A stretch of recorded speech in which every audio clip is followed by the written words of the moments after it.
No. Buenos días a todos. Bienvenidos a la segunda jornada del Congreso Internacional sobre Tuberculosis.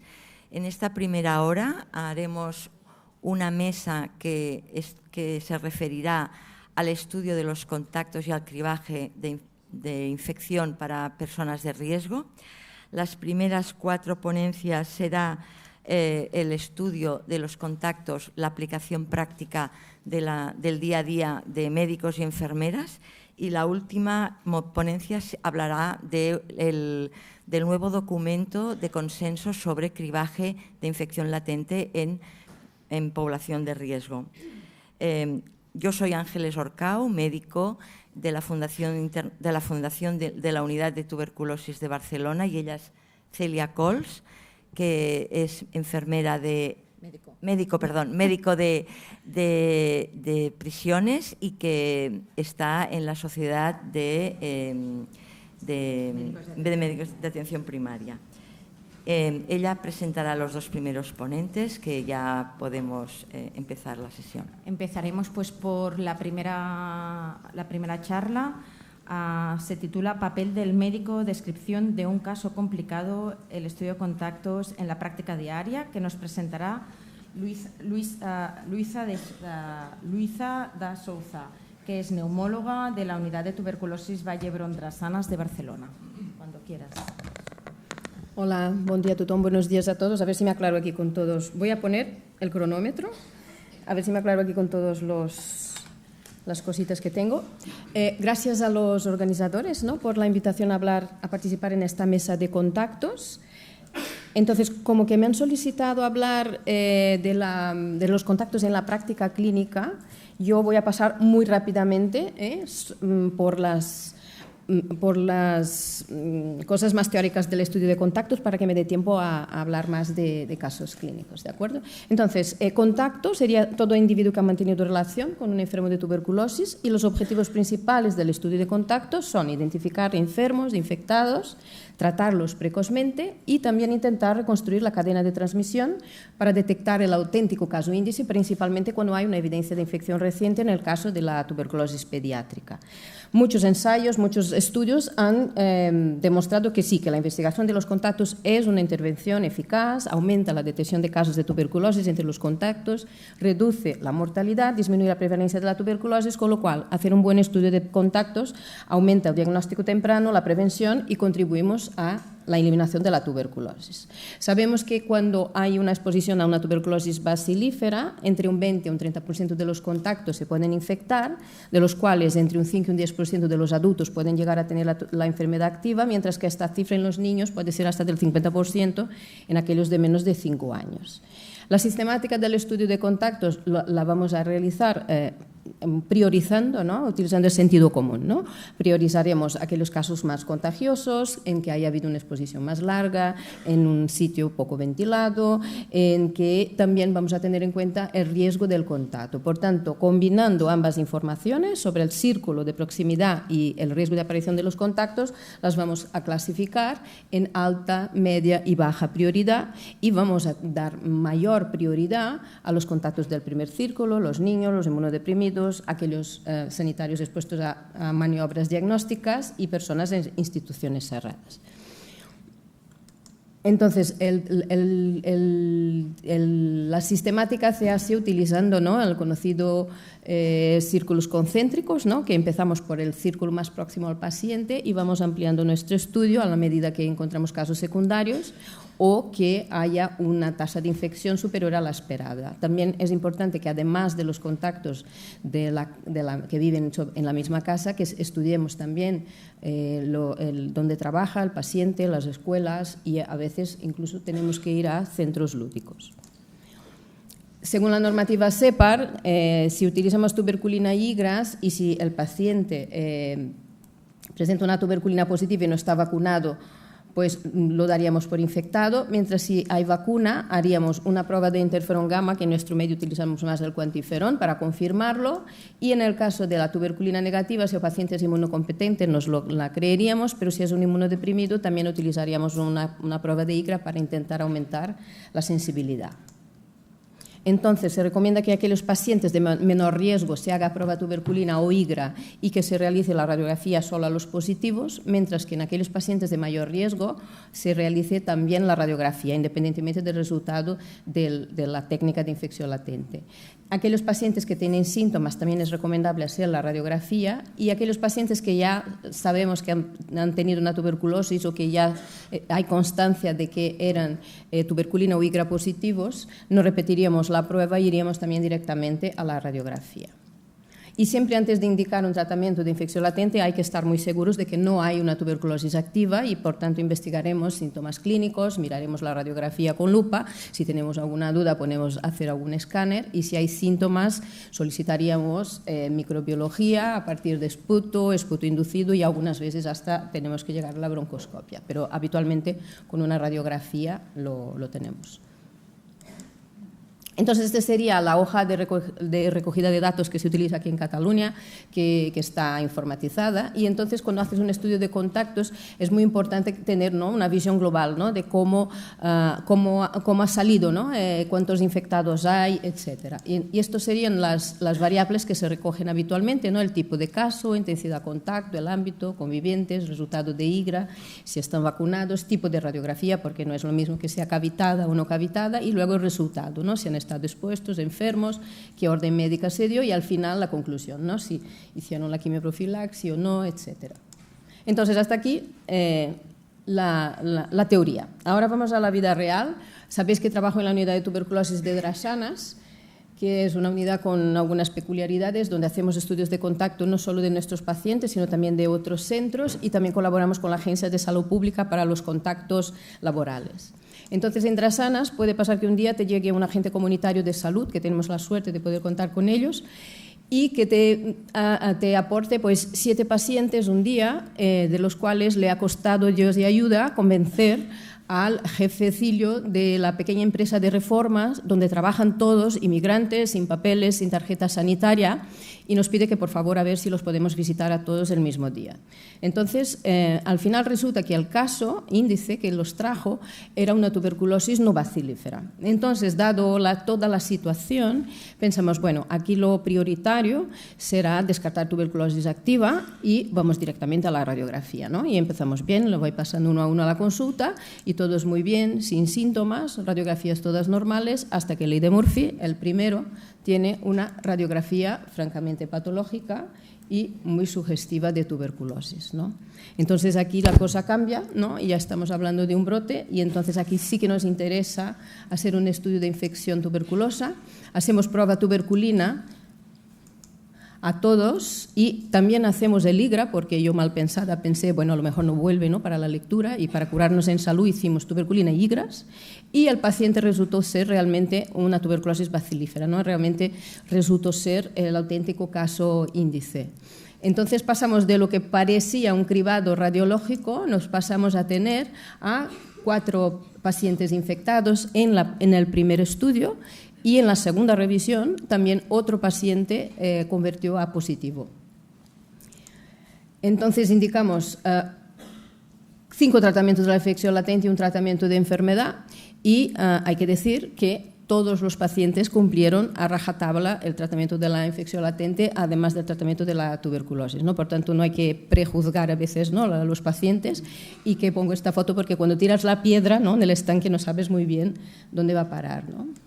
Y luego este es un caso complicadísimo de unas 14 personas conviviendo todas en la misma casa, entrando, saliendo, adultos, niños, que ha dado mucho dolor de cabeza a 2 unidades de tuberculosis y en la unidad de vigilancia epidemiológica, agentes comunitarios de salud, gestoras de casos, hay como no sé cuántos correos electrónicos entre todo el personal. Y entonces yo visité visitamos a todos, pero empiezo con este caso, que es un chico de Perú que nos viene como conviviente con un caso de tuberculosis pulmonar bacilífera, y en la primera tentativa de que se hiciera el estudio de contactos, el agente comunitario consiguió que algunos fueran a Can Ruti a hacerse radiografías, pero no llegó nunca a visitarse. Pero este chico tenía una radiografía de tórax normal.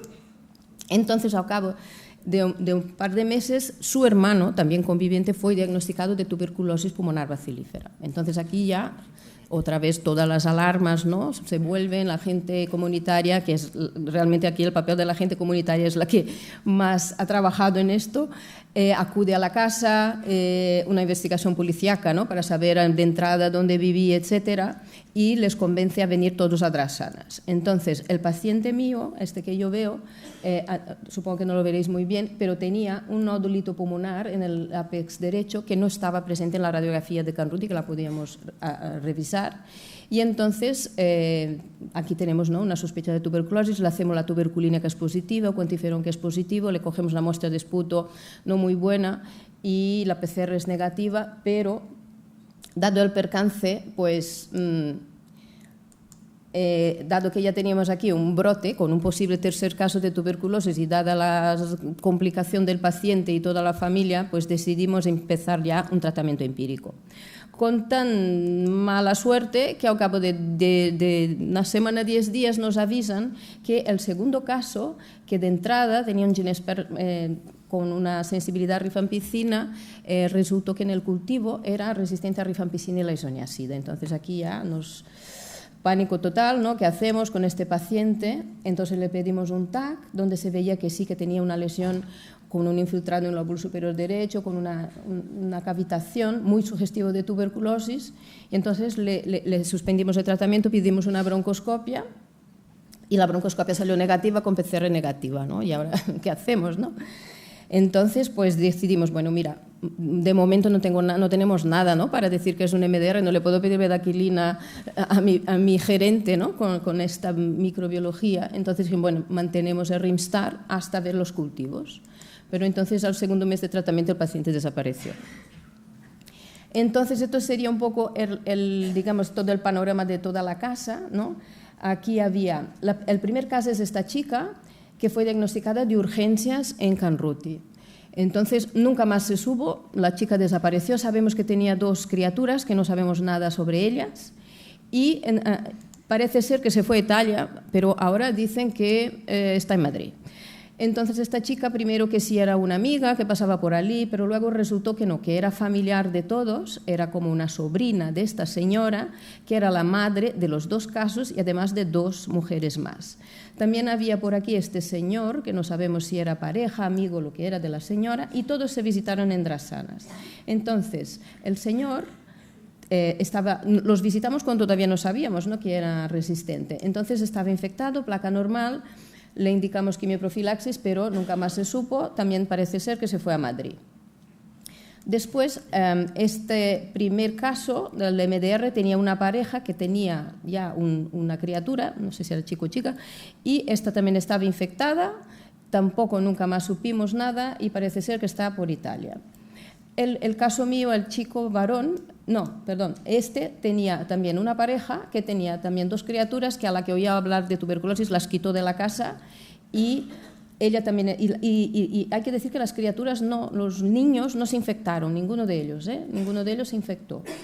Y entonces esta mujer igualmente tampoco no siguió ningún tratamiento y parece ser que se fue a Valencia. Y luego las otras 2 chicas, que nunca la agente sanitaria de comunitaria nunca llegó a verlas ni a hablar con ellas, parece ser que una se volvió a Perú y otra se fue a Madrid.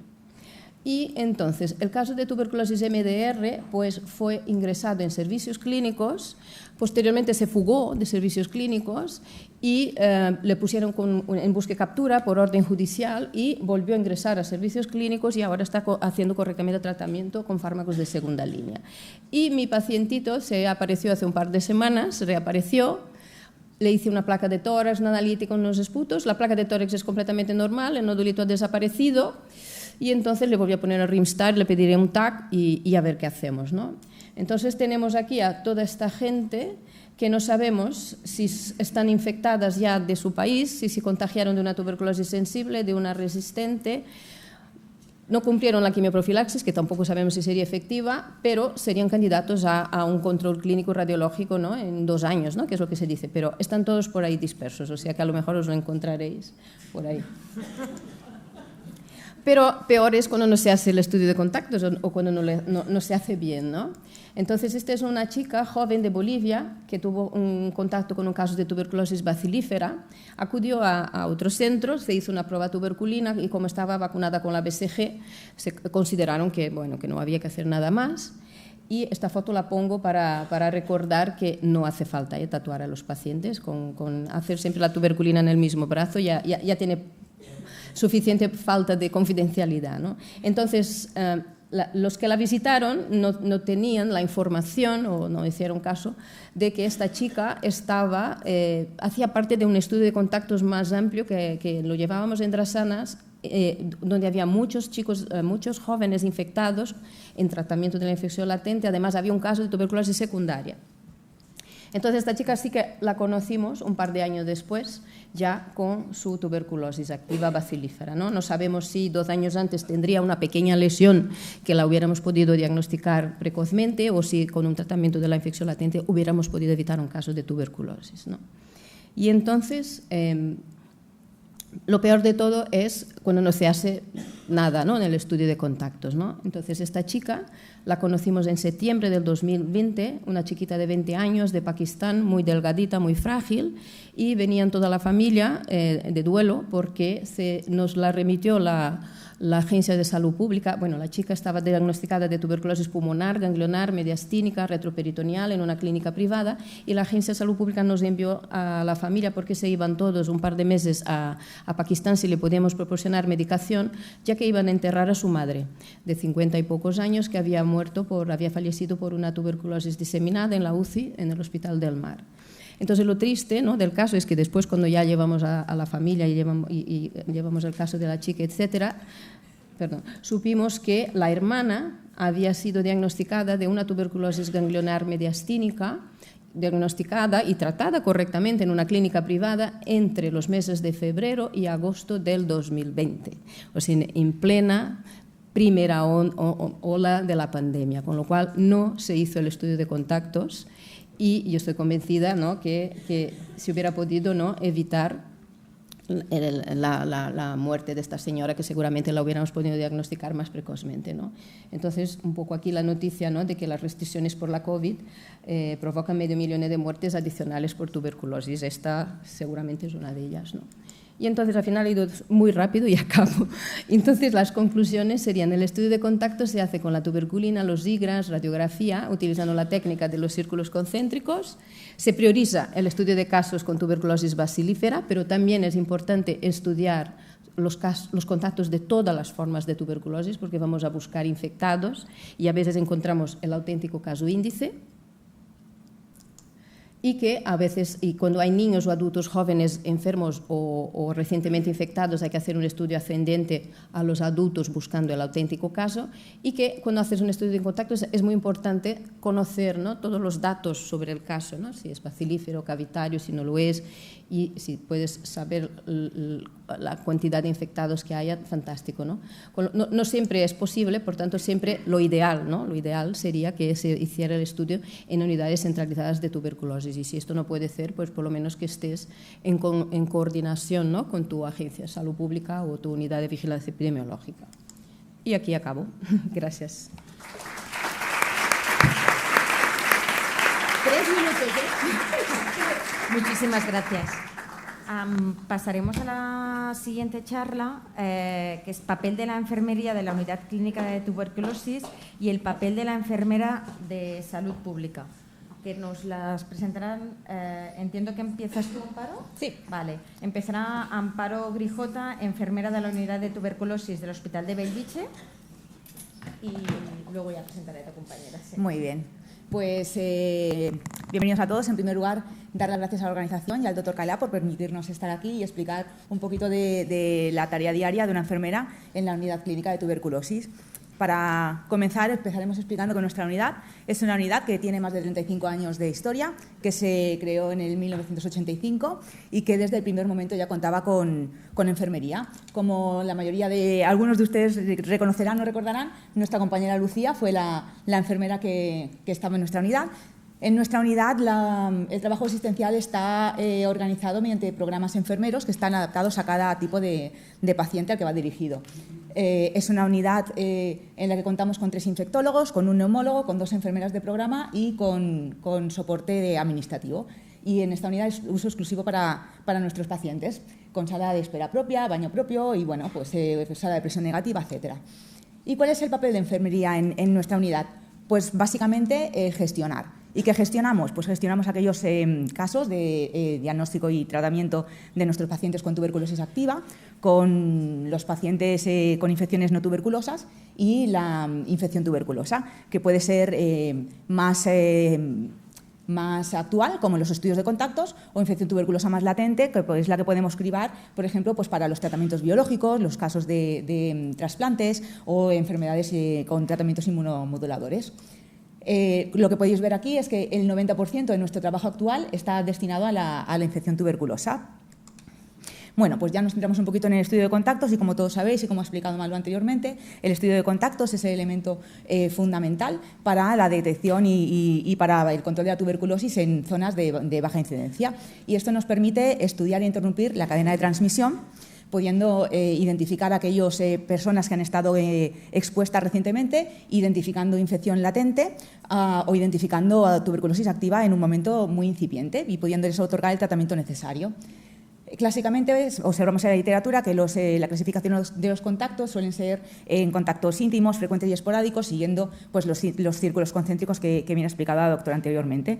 Pero todos sabemos que el riesgo de contagio viene determinado por factores relacionados con el caso índice, con el tipo con la susceptibilidad de contacto y con el tipo de exposición, como una exposición cercana, como una exposición intensa, larga, duradera, en espacios cerrados, poco ventilados, etcétera. Con lo cual nosotros clasificamos a nuestros contactos como aquellos de alta prioridad, que suelen ser estos contactos convivientes o no convivientes con una exposición pues, intensa, aquellos contactos vulnerables y con los que tienen sintomatología respiratoria, que estos son todos de obligado estudio. Contactos de prioridad media o contactos de prioridad baja, que estos últimos son pues, aquellos contactos más esporádicos, que suelen ser contactos más comunitarios y que a priori no deberíamos de estudiarlos en función de lo que nos salga en los contactos anteriores. Muy bien, pues ¿a qué tipo de contactos estudiamos nosotros en nuestra unidad? Pues estudiamos esos contactos familiares y comunitarios cercanos, íntimos, que nos facilita el caso índice de nuestros pacientes y también de los pacientes que llevan en la unidad del VIH. También aquellos contactos, los laborales o los comunitarios que no son muy cercanos, los lleva la unidad la lleva Salud Pública, y aquellos contactos que salen positivos en las pruebas de tuberculina nos son remitidos a nuestra unidad para continuar el estudio, o aquellos contactos que por antecedentes de tuberculosis o situaciones inmunocomprometidas son estudiados directamente en nuestra unidad.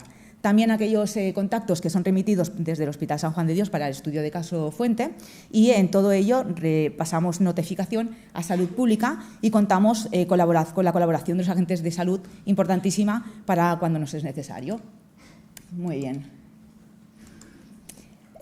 Nosotros lo primero que hacemos es realizar ese censo de contactos y citamos a los pacientes, a los contactos, a nuestra unidad. En la primera visita les hacemos pues, todo un tipo de anamnesis con datos epidemiológicos, antecedentes de tuberculinas o de pruebas de BCG previa o tratamientos previos, y realizamos el test que nos sea propicio en cada momento. He de decir que nosotros desde el COVID no realizamos pruebas de tuberculina, solo hacemos SIGRA, pero también he de decir que desde el 2015 nuestro protocolo nosotros indicamos tratamiento de infección tuberculosa basándonos únicamente en el resultado del cuantiferón.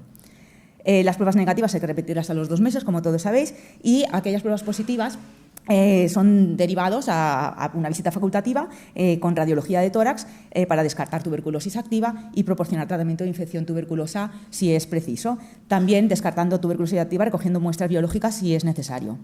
Bien, pues de todo esto pasamos notificación a Sanidad, ¿no? Y esta es una ficha en la que podemos ver que tenemos los datos del caso índice y cada fila es uno de los contactos que nosotros visitamos. Pueden ser 1, 5 o 20, los que sean necesarios. En esta ficha, como podéis ver, hay una columna en la que recogemos datos epidemiológicos, pues de fechas de nacimiento, dirección, teléfono de contacto, etcétera. Recogemos datos antecedentes sanitarios, datos de antecedentes de tuberculosis, como presencia de vacunación, resultados de tuberculinas previas, contactos anteriores, tratamientos previos, etcétera. Y estos son nuestros resultados. Si realizamos una tuberculina, si realizamos un cuantiferón, si le damos el alta sin ningún tipo de tratamiento, si hacemos prevención, lo que sea. Y estos son los menores de edad que derivamos al Hospital San Juan de Dios para estudio. Bien. a todos los contactos que vienen a la unidad les proporcionamos información, educación sanitaria sobre la infección tuberculosa, y aquellos que les ofrecemos tratamiento preventivo, pues educación sanitaria más dirigido al tratamiento que les demos, ¿no? RH como tratamiento de primera elección, dejando la rifampicina por 4 meses o isoniazida por 6 meses como tratamientos alternativos. Como nuestros contactos son contactos familiares o comunitarios muy cercanos, también les damos información sobre la tuberculosis activa, puesto que es importante que reconozcan síntomas y, sobre todo, que sepan de qué va el tratamiento, cómo se ha de hacer y sintomatología que podría ser efectos secundarios, que puedan contactar con nuestra unidad mediante números de teléfono, fijo, móvil, correo electrónico, WhatsApp, etcétera. Y a aquellos pacientes que les ofrecemos tratamiento preventivo, pues el seguimiento durante los 3, 4 o 6 meses es un seguimiento enfermero, en el que en cada visita recogemos parámetros como los resultados de la función hepática que realizamos a las 3 semanas de inicio del tratamiento, confirmamos que inició el tratamiento en la fecha prevista, recordamos la previsión de fecha de finalización del tratamiento, confirmamos la adherencia al tratamiento, la correcta toma del mismo y la presencia o no de sintomatología adversa. También facilitamos la siguiente visita en aquellos tratamientos de 3 o 4 meses, realizamos una segunda visita como mínimo a las 12 semanas y a todos ellos realizamos una última visita a los 3, 4 o 6 meses con radiología de tórax y visita facultativa también. Revisamos la medicación o facilitamos, pasamos notificación a sanidad y con el terapeuta de todas, si es que está implicado, pues tenemos una muy cercana colaboración. ¿Y cómo controlamos esta adherencia al tratamiento de nuestros contactos?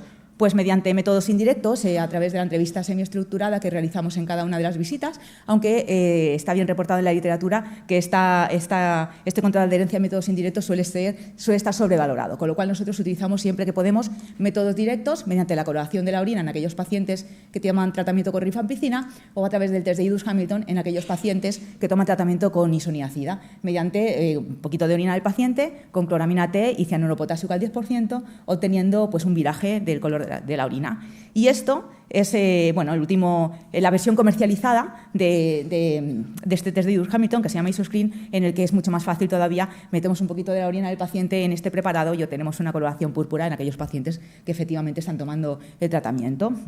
¿Qué otras actividades realizamos en la unidad de enfermería? Pues soporte a los diferentes servicios del hospital, búsqueda activa y, sobre todo, recuperación de visitas. Todas aquellas visitas que no se presentan en la unidad son perseguidas por teléfono, por correo electrónico, como haga falta, hasta que lo contactamos con ellos y la inmensa mayoría son reprogramadas y recuperadas. Pues actividad de formación, docencia, bien sea en el hospital o en la universidad, actividad de investigación, como también veremos, y colaboración interhospitalaria, bien dentro de nuestra propia zona o incluso fuera de zona, puesto que nuestro hospital es hospital de referencia para aquellos pacientes de alta complejidad en Camp de Tarragona y Terras de l'Ebre. Consultas semanales presenciales con la enfermera de salud pública, consultas con service clinics cuando podemos y una comunicación muy, muy, muy cercana con nuestros terapeutas de terapia directamente observada. Pues bien, con el paso del tiempo, ¿qué podemos concluir? Pues afortunadamente, durante todos estos años, la incidencia de tuberculosis ha ido disminuyendo, la población a estudio ha ido cambiando, así como también han hecho nuestros test diagnósticos y nuestros tratamientos. Y todo ello nos ha proporcionado información que hemos podido publicar, creando evidencia y constatando que la modificación de nuestros tratamientos pues no hemos tenido un mal rendimiento de ella, puesto que actualmente damos muchos menos tratamientos preventivos sin por ello aumentar el número de casos de tuberculosis. Como podréis ver, por ejemplo, en esta gráfica, aquí podemos ver los contactos cribados desde los últimos 17 años y en línea azul podemos ver que aquellos inmigrantes que cribábamos en el 2005 dábamos casi un 60% de tratamientos preventivos y en la actualidad dábamos una tercera parte menos. Y en los contactos autóctonos es más llamativo todavía, puesto que dábamos un 44% de tratamientos preventivos y ahora damos la mitad, el 50% menos, sin por ello tener mayor número de incidencia de tuberculosis. Este es otro de los estudios realizados pues, este último año, en el que aquella cascada de infección tuberculosa, pues podemos ver que los diferentes estadios, nosotros hemos considerado 3 outcomes principales, ¿no? En rojo podemos ver los contactos. El primero es aquel porcentaje de contactos que acude a la unidad del total que debería hacerlo. El segundo es aquel porcentaje de contactos que finaliza el proceso diagnóstico de los que acuden a la unidad. Y el tercero es aquel porcentaje de contactos que finaliza el tratamiento preventivo del total al que se le propone. Y estos datos, que son ampliamente superiores a los que encontramos en la literatura, no se pueden obtener en otro sitio que no sean en unidades especializadas de tuberculosis, en el que trabaja pues enfermería especializada con un equipo especializado y con una comunicación continua con enfermería de salud pública. Bien, ¿en qué estamos trabajando ahora ya para finalizar? Pues a partir de mañana, por ejemplo, estamos en el Encuentro Internacional de Investigación en Cuidados ofreciendo uno de nuestros estudios, que viene muy a caso, en el cual pretendemos obtener un modelo analizando las características relacionadas con el caso índice, con la persona expuesta y con las características de la exposición que nos pueda predecir el riesgo de infección. Y es un estudio que nos viene muy al caso también, puesto que habla de estudios de contactos y que, por ejemplo, si tenemos en cuenta el último estudio publicado por Salud Pública, en el que vemos que aquellos contactos de menos de 6 horas al día o de menos de 6 horas a la semana obtienen una incidencia de infección tuberculosa bastante superior a los que pasan más de 6 horas al día. Y esto, como mínimo, nos hace pensar, igual que a nosotros, que probablemente haya que caracterizar un poquito más y definir un poquito más aquellas características relacionadas con el tipo de exposición, con la intensidad de la exposición y que no solo con el número de horas. Y hasta aquí nuestra parte. Y ahora dejo a mi compañero Pere Simó que nos explique el papel de la enfermera en el estudio de contactos comunitarios. Muchas gracias. Muchas gracias, Amparo. Pues damos paso entonces a Pere Simó, que es enfermero de la Agencia de Salud Pública de Barcelona.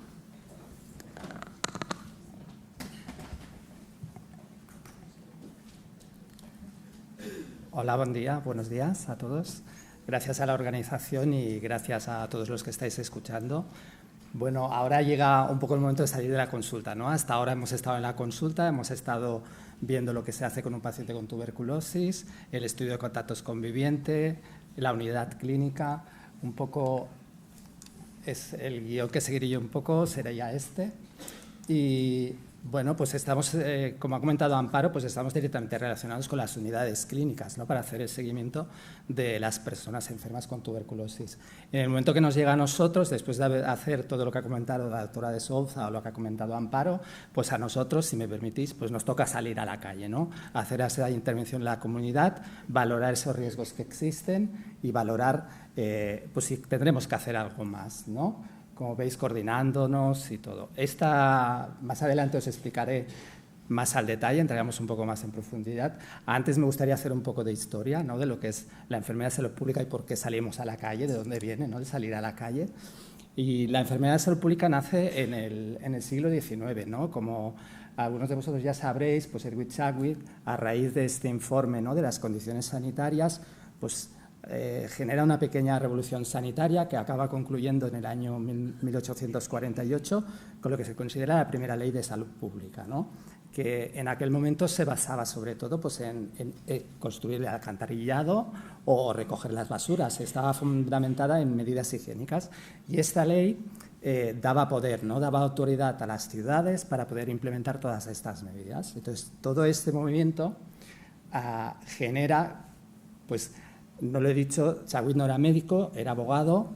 El señor Rathbone, que es el que se considera el creador de la enfermedad de salud pública, era un comerciante importante del momento, ¿no? Entonces, este señor, al cabo de los años, en la ciudad de Liverpool, consigue dividir la ciudad en 18 distritos, asigna una enfermera a cada una de ellas, y es en ese momento en cuando la atención era exclusivamente hospitalaria, se atendía en el centro sanitario, cuando se dice hay que salir a la calle. Hay que hacer algo más, hay que hacer visita domiciliaria a los enfermos, hay que hacer educación sanitaria, hay que prevenir, ¿no? Las enfermedades y dar la asistencia que se estaba dando.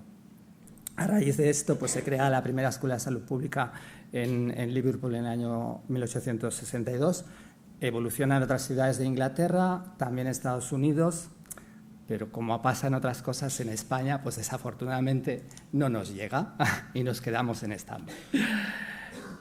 En ese momento no impregna, el siglo XIX se considera a nivel del ámbito sanitario en España con muy pocas novedades, muy pocos cambios. Sí que había una rica tradición hospitalaria, tanto médica como de enfermería, y no es hasta el siglo XX, ¿no? Con la Segunda República, que aparece la figura de la visitadora, ¿no? De la enfermera visitadora y sanitaria. que es en esta figura en la que encontramos por primera vez también a nivel, digamos, de España, las actividades de prevención y control en el ámbito de tuberculosis, ¿no? Se especifica dentro de las funciones que también hace la educación sanitaria, la atención comunitaria, salir a la calle, pero se remarca mucho que una de las funciones tiene que ser en los dispensarios antituberculosos, no solo en el dispensario, sino que también hacer visitas domiciliarias. Y aquí encontramos a nivel de España pues esta primera, ¿no? y este origen. Como sabéis, desafortunadamente, pues la formación en salud pública a nivel médico sí que tiene una especialidad reconocida vía MIR, pero en el resto de grados pues pasa por la formación en máster de salud pública, ¿no? Volvemos un poco y entramos ya en lo que sería el estudio de contactos, lo que haríamos las enfermeras de salud pública. Evidentemente hay dos puntos muy importantes, ¿no? Sería la coordinación con las unidades, con la doctora Souza, con la Amparo, para hacer el seguimiento y hacer esa atención integral, ¿no? Que requiere un paciente con tuberculosis. Estudio de contactos que se ha realizado en la consulta, también lo recibimos de salud pública, el seguimiento de pacientes lo recibimos de salud pública, hablamos con ellos, dificultades, problemas, salimos a la calle, valoramos entidades comunitarias, tema de trabajo social, escuelas, empresas, ¿no? ¿Qué haríamos a nivel de todo, ¿no? Lo que nos implica todo esto? Pues la realización de las pruebas de tuberculinas, la coordinación, a veces, pues, hay dificultades, ¿no? A veces, sobre todo con primaria, tenemos que mejorar la coordinación, nos cuesta, ¿no? Pero esa coordinación entre primaria, hospital, que el médico de primaria, la enfermera de primaria sepan qué está pasando con esa persona que tiene tuberculosis y está en el hospital, la educación, reforzar, ¿no? Que esa persona se considere si en ese momento contagia, si deja de contagiar. Las visitas, ¿no? A las unidades, al domicilio cuando hace falta, ¿no? Cuando estas personas, como comentaba el caso complejo la doctora de Souza, ¿no? Que cuesta de que vayan a la consulta, pues facilitamos la prueba de tuberculina yendo nosotros al domicilio si hace falta. Nos coordinamos con los agentes comunitarios de salud para hacer esa atención integral en personas de otros países, de otra procedencia, que están viviendo la enfermedad de otra manera distinta a la que la conocemos nosotros y que priorizan, pues evidentemente, otras situaciones, ¿no? El trabajo, la precariedad, toda su situación.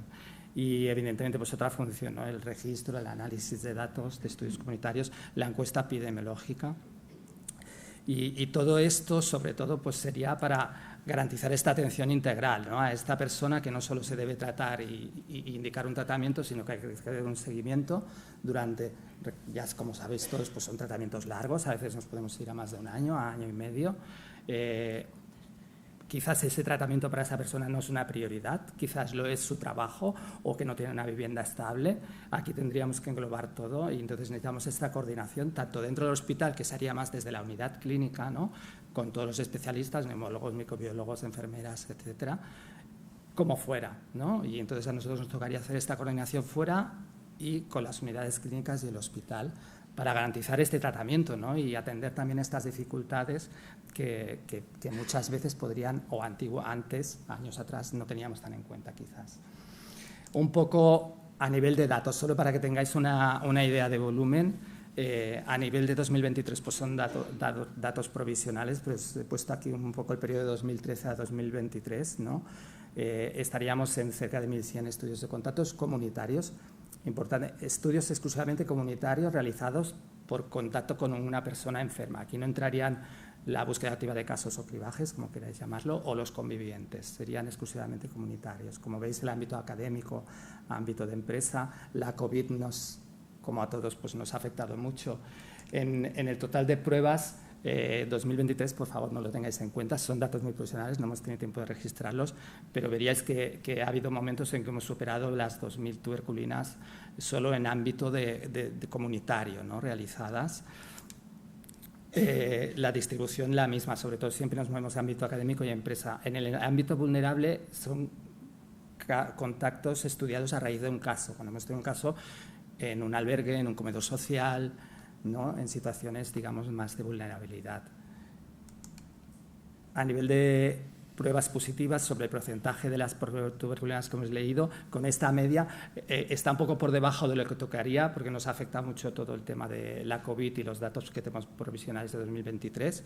Estaríamos en 2.278 tuberculinas positivas, una indicación que va sobre el 30% de tratamiento de la infección tuberculosa, que sí que en nuestros informes es superior por esta falta de datos que os he comentado antes. Y un poco para terminar, ¿no? Remarcar que es importante, ¿no?, este enfoque integral y esta atención que va más allá de la enfermedad, ¿no?, que la situación personal de la persona puede influir. Antes no lo he comentado, seguimos con el estigma, ¿no?, esa situación personal de tener una vivienda en propiedad, no tenerla, el tener un trabajo estable, no tenerlo, lo que ha comentado la precariedad, ¿no?, de estar trabajando sin contratos. Hay que tenerlo en cuenta cuando salimos a la calle, porque pueden perder ese trabajo o esa faena que tienen, o no te van a dar los datos de los compañeros de trabajo porque todos están en una situación precaria. Que el abordaje en una gran ciudad te facilita esto, ¿no? A nivel de Barcelona ciudad podemos salir a la calle, podemos hacer estas intervenciones, podemos desplazarnos a domicilios, a empresas, ese paciente perdido, la gestión importante, estos pacientes perdidos que cuesta que vayan a la consulta, ¿no?, toda esta dificultad que pues, nos podemos desplazar, podemos intentar con los agentes comunitarios de salud, tenemos mucha coordinación para poder ir a los domicilios, intentar recaptar estas personas, intentar conseguir que vayan a las consultas. Y bueno, pues que con el tiempo esta figura de la enfermera, ¿no?, la vigilancia y hacer estas intervenciones, pues que pensamos que es una figura que es importante, que es clave disponer de ella y de poder salir a la comunidad, y que teniendo en cuenta pues que cada vez afecta más a sigue afectando a población muy vulnerable, pues que es una figura muy importante, ¿no? Y bueno, yo no podía terminar esta presentación sin agradecer a todo el equipo del servicio, a todos los que colaboráis con la notificación, pero quería hacer una mención muy especial a Carmen Serrano. No sé si le ponéis cara, pero es la compañera que siempre ha estado desde hace muchos años en la organización de las jornadas del taller de tuberculosis. Está fuera, siempre ha estado aquí. Y junto con el doctor Kaila es culpable del éxito de estas jornadas de año tras año y se jubila en los próximos meses. Y entonces yo quería darle este agradecimiento personal, pero también de parte del equipo, de los que estamos ahora y de los que estaban antes. Gracias.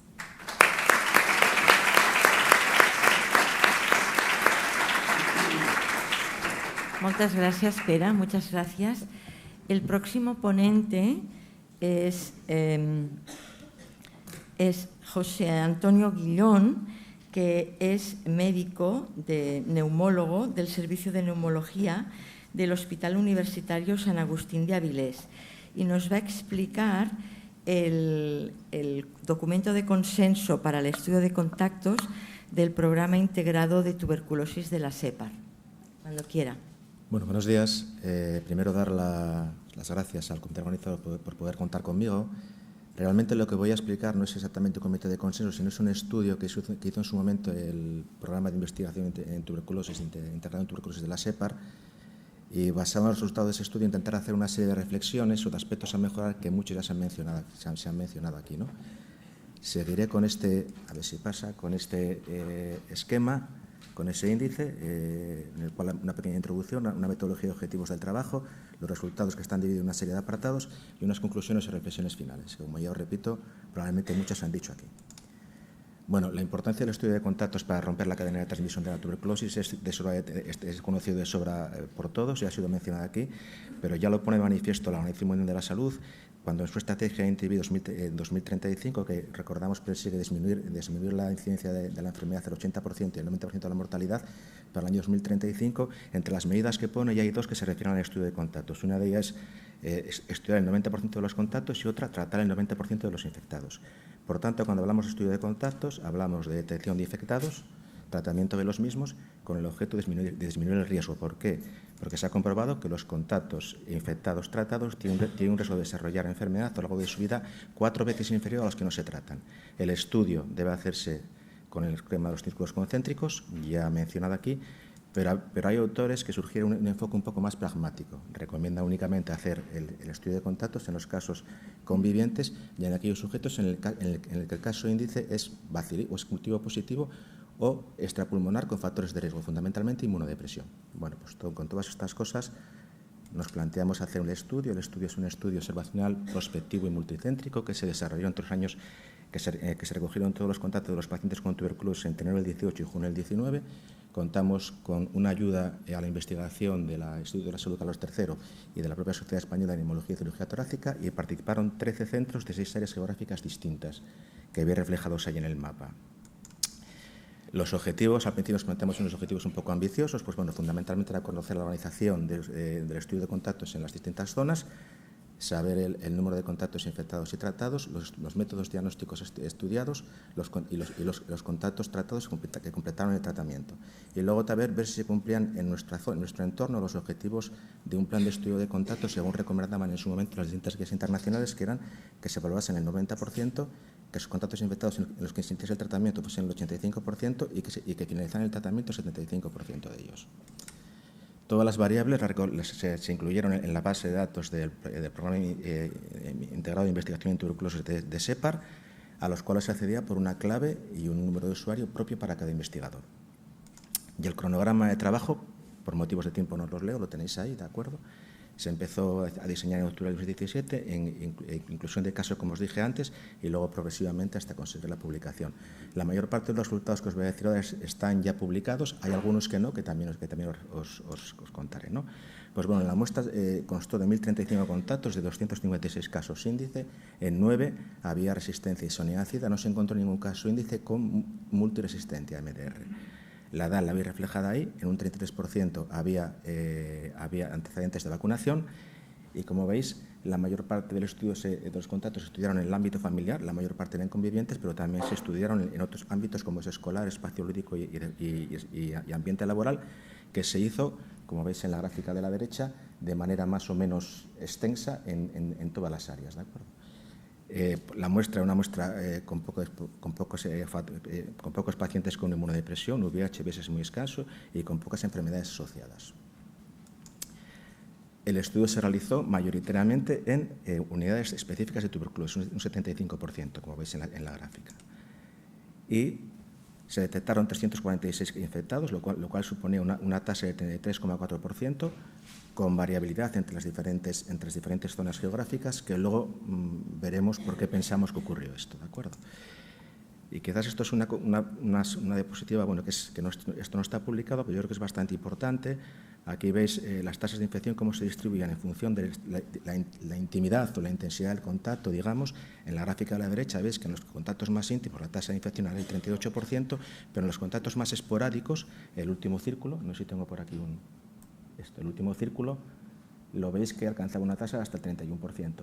Y luego, si nos fijamos en las características del caso índice, evidentemente más tasas de infección en pacientes con cultivos positivos, pero en las formas extrapulmonares hasta un 29% estaban infectadas y los que no tenían factores de riesgo hasta un 29,2% también estaban infectadas. Y luego, si nos fijábamos en el ámbito en el que se realizó el estudio, pues evidentemente en el ámbito es tasas elevadas en el 37,9% en el caso de los convivientes, pero sorprendentemente, por ejemplo, en otros ámbitos, como por ejemplo en el ámbito lúdico, es el que mostró la tasa más alta. Con lo cual, con todo esto, la primera enseñanza que podemos obtener es que realmente no podemos hacer un estudio de contactos limitado al aspecto más pragmático, sino que tiene que ser lo más amplio posible, no solo limitado a convivientes y tampoco independiente de las características del caso índice, como primera conclusión que luego os mencionaré. De todas formas, las tasas de infección que hemos tenido son discretamente inferiores a las publicadas por otros estudios anteriores realizados en nuestro país. Y esto lo atribuimos o lo teorizamos que pueda estar relacionado con el uso de los métodos diagnósticos utilizados. Como recuerdo, según las últimas recomendaciones de la OMS, pues bien, para el diagnóstico de tuberculosis recomiendan utilizar o bien prueba de tuberculina o bien IGRAS, y no se posicionan por ninguno de los dos, a criterio y según las condiciones de cada medio, ¿de acuerdo? Sin embargo, dentro de las prioridades de investigación ya mencionan que habrá que intentar identificar grupos de riesgo, grupos de pacientes en los cuales utilizar ambos test combinados, bien secuencial o simultáneamente, podría ser una opción válida. Sin embargo, SEPAR, en las normativas SEPAR del año 2016 del uso de IGRAS, ya recomiendan en el estudio de contactos de pacientes con tuberculosis hacer un empleo secuencial de ambas técnicas, utilizar la prueba de la tuberculina y el IGRAS en vacunados en aquellos en que la prueba fuese positiva. Y recomiendan también utilizar conjuntamente ambas técnicas en determinados grupos, como son niños mayores de 5 años, inmunodeprimidos y pacientes con tratamientos biológicos. Y más recientemente, más recientemente una normativa canadiense en la cual ya abogan claramente por utilizar ambos test conjuntamente, de manera secuencial o conjunta. ¿De acuerdo? Bien, ¿qué pasó en nuestro estudio? Aquí veis los métodos diagnósticos utilizados. El más común, la prueba de la tuberculina. Únicamente en un 33,6% se utilizaron ambos test. Aquí no podemos decir si son simultánea o secuencialmente, porque no se recogió esa variable. Se recogía, se utilizaban las dos, ¿de acuerdo? Y si vemos qué ocurría cuando los test eran negativos, cuando la tuberculina era negativa, se hacía normalmente, en la mayor parte de los casos, una segunda determinación, pero no ocurría lo mismo cuando el hígado era negativo, en el cual hasta un 40% no se hacía nada, ¿de acuerdo? Es posteriormente. Y cuando la tuberculina era positiva, casi un 38%, tampoco se hacía un nuevo test. Y las segundas determinaciones, pues bueno, conseguían detectar infectados en un porcentaje más elevado, cuando en el caso de los SIDAs, que llegaba al 5,20%. Y esto es concordante con la literatura. Si nos fijamos en los pacientes que estaban vacunados y que tenían una prueba de tuberculina positiva, hasta en un 20% no se realizaron nuevos estudios, no se realizó el IGRA, ¿de acuerdo? Y en aquellos que se realizó, un 37,2% era negativo, con lo cual nos hubiese permitido modificar el diagnóstico inicial. Bien, esto es importante porque si nos fijamos en la tasa de infección, según se hayan utilizado un método, otro o ambos conjuntos, la tasa era mucho más elevada en el caso en el que se utilizaban ambos métodos conjuntas o simultánea o secuencialmente. Y como veis, la utilización de ambos métodos diagnósticos variaba en función de las zonas. Pero, perdón, me voy un poquito para atrás, que esto se me había pasado. Entonces, más elevada la tasa de infección en el caso de utilizar conjuntamente ambas técnicas diagnósticas, y a su vez nos permitía cambiar el diagnóstico inicial en un 25% de los casos. Evidentemente, más elevado en el caso de tuberculina positiva. Y, como os decía antes, en las diferentes áreas, veis que se utilizó de manera no uniforme ambas técnicas, pero si vemos a la gráfica que os puse antes de tasa de infección, como veis, las dos áreas con mayor utilización de ambas técnicas, de la tuberculina de dos siglas, son las que tienen una mayor tasa de infección. Con lo cual podemos diferir o intuir que deberíamos utilizar ambas técnicas en la mayor parte de los casos, ¿de acuerdo? Bien, con respecto al tratamiento, se recomendó tratamiento en 304 pacientes. Se recomendó tratamiento en 304 pacientes, 11 lo rechazaron, con lo cual 296, un 85%, comenzaron tratamiento. Y esto se ajusta, pues bueno, bastante bien a los objetivos planteados, ¿de acuerdo? Vale. El régimen más utilizado fue un régimen corto, que es el 3 meses de rifampicina, pero los 6 meses de isoniazida continuó utilizándose en un porcentaje muy elevado de casos. Y el tratamiento produjo efectos secundarios en un número muy bajo de pacientes, concretamente en 9, y en la mayor parte de ellos el régimen responsable era el de 6 meses de isoniazida.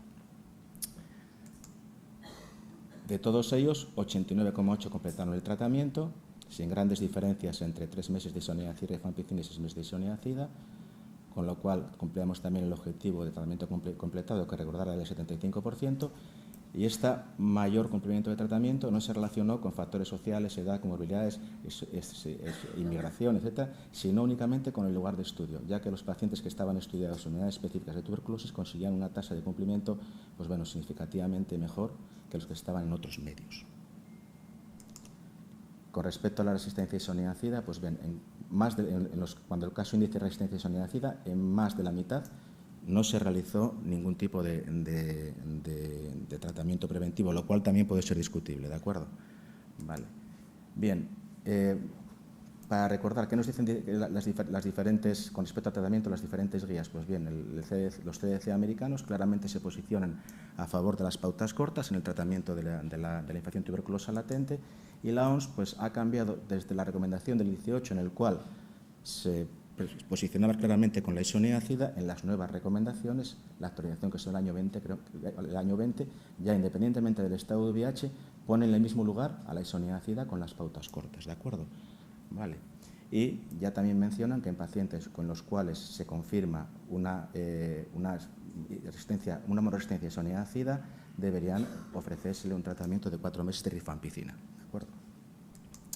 Bien, esto es lo que los objetivos del estudio hicimos algunas cosas aparte. Hicimos, por ejemplo, un subanálisis de costes, en el cual analizamos costes directos, que están proporcionados por el Servicio de Salud del Principado de Asturias y la Agencia de Salud Pública de Cataluña, y costes indirectos, que consideramos aquí los derivados del tratamiento y seguimiento de los casos de tuberculosis diagnosticados durante el estudio de contactos.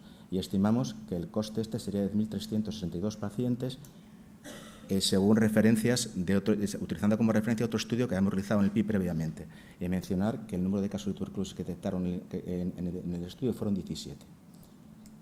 Bien, y luego hicimos también un coste de efectividad con en el cual utilizamos como estrategias bases o comparadoras la prueba de tuberculina y los 6 meses de isoniazida, y tuvimos en cuenta las siguientes consideraciones, las siguientes estimaciones que se hizo en base a que, considerando que sobre todo los contactos de los casos de tuberculosis diagnosticados en España en el año 18, que fueron 4.832, estimando que de cada caso podía producir 4 contactos, se consideró la eficiencia como eficiencia o media eficiencia el número de casos de tuberculosis evitados, asumiendo que el 10% de los infectados podrían desarrollar tuberculosis durante toda su vida y que el tratamiento de la infección tuberculosa latente reducía este riesgo entre el 56 y 75% dependiendo del régimen utilizado, ¿de acuerdo? Vale. Se calculó el coste de efectividad incremental, y cuando una estrategia era más barata y más efectiva que la estrategia basal, le hace tuberculina o isoniazida 6 meses, este cociente no se calculaba y se consideraba la estrategia dominante. Vale. Bien. Estos son los costes por paciente del estudio de contactos, 548 euros. La mayor parte de los costes era derivado fundamentalmente de las consultas de seguimiento, ¿de acuerdo? Y si extrapolamos esto a la población en estudio que os mencioné, el coste de contactos a nivel de España sería en torno a 10.600.000 euros. Esto es una estimación que está también publicada, ¿de acuerdo? Vale. Y si nos fijamos en el estudio de coste-efectividad, vemos que utilizar ambas técnicas, no sabemos si simultáneamente o secuencialmente, o sea, PT más IGRA, era coste efectivo, y que utilizar la pauta de tratamiento de 3 meses en rifampicina era dominante con respecto a las demás. Aquí tenemos que decir una salvedad que realmente podemos tomarlo un poquito con precaución, porque el número de casos tratados, por ejemplo, con 4 meses de rifampicina fue muy bajo, ¿de acuerdo? Bien, estos resultados son similares a los descritos previamente en la literatura, tanto en cuanto a técnicas diagnósticas como en tratamientos. En esta gráfica veis lo que está por fuera de la línea discontinua, sería que es coste efectivo, y como veis en todos los casos son las pautas cortas. ¿Vale? Bien, y por último, lo último que nos planteamos hacer fue qué ocurría con aquellos pacientes en los cuales nos había indicado el tratamiento de la infección tuberculosa latente, qué características tenían, que eran poquitos, 33. Entonces, vimos que la mayor parte eran gente mayor con enfermedades asociadas, que eran pacientes no contactos estrechos, ¿de acuerdo?, que tenían una exposición, digamos, más esporádica y que no habían sido estudiados en unidades de tuberculosis. Y luego también analizamos si realmente, todos sabemos que muchas veces indicar un tratamiento preventivo en un paciente de edad, sobre todo muy avanzada, pues hay que valorar riesgo-beneficio. Por ejemplo, un señor de 80 y pico años, a lo mejor su expectativa de vida es menor, se fallece por otra cosa antes que por una tuberculosis. A lo mejor poner un tratamiento podía originarle efectos secundarios y que fuese peor el beneficio que el riesgo de la enfermedad, ¿de acuerdo? Entonces analizamos un poquito también lo que es la toxicidad, en función de la edad y la comorbilidad, y aunque son pocos casos, ves que no hay diferencia en los pacientes. Los pacientes mayores, si bien tenían un poquito más de toxicidad que los pacientes más jóvenes, esta diferencia no era significativa, y igual ocurría cuando había enfermedades asociadas.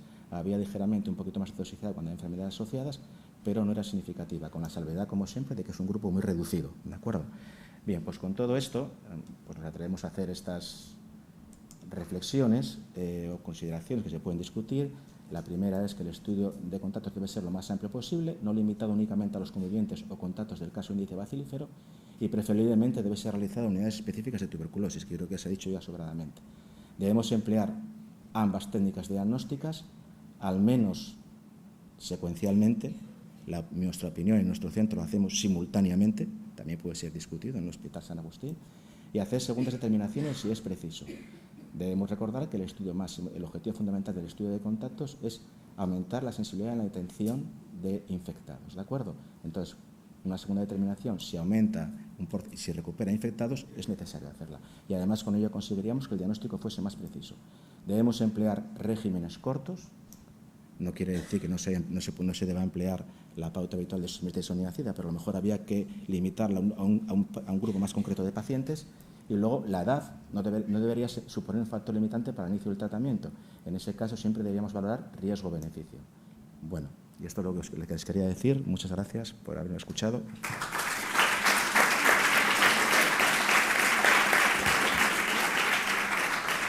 Muchas gracias, doctor Gullón. Y por último, la última ponencia la realizará Sandra Pequeño, que trabaja en la Agencia de Salud Pública de Cataluña y que nos vendrá a presentar el documento de recomendaciones de cribaje de la infección tuberculosa latente en poblaciones de riesgo.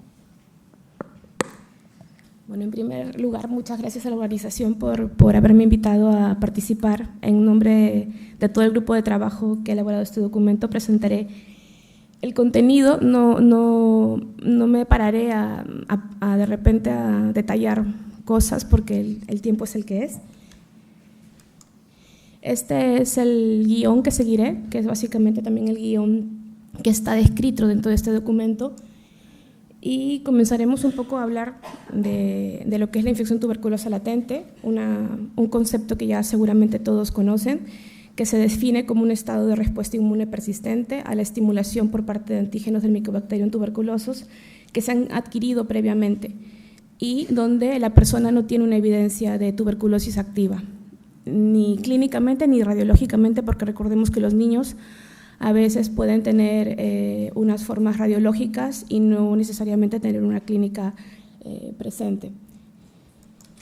Del total de la población mundial, se estima que aproximadamente un 4% de la población puede tener la infección tuberculosa latente. Esto se ha descrito en un modelo matemático que se publicó hace algunos años.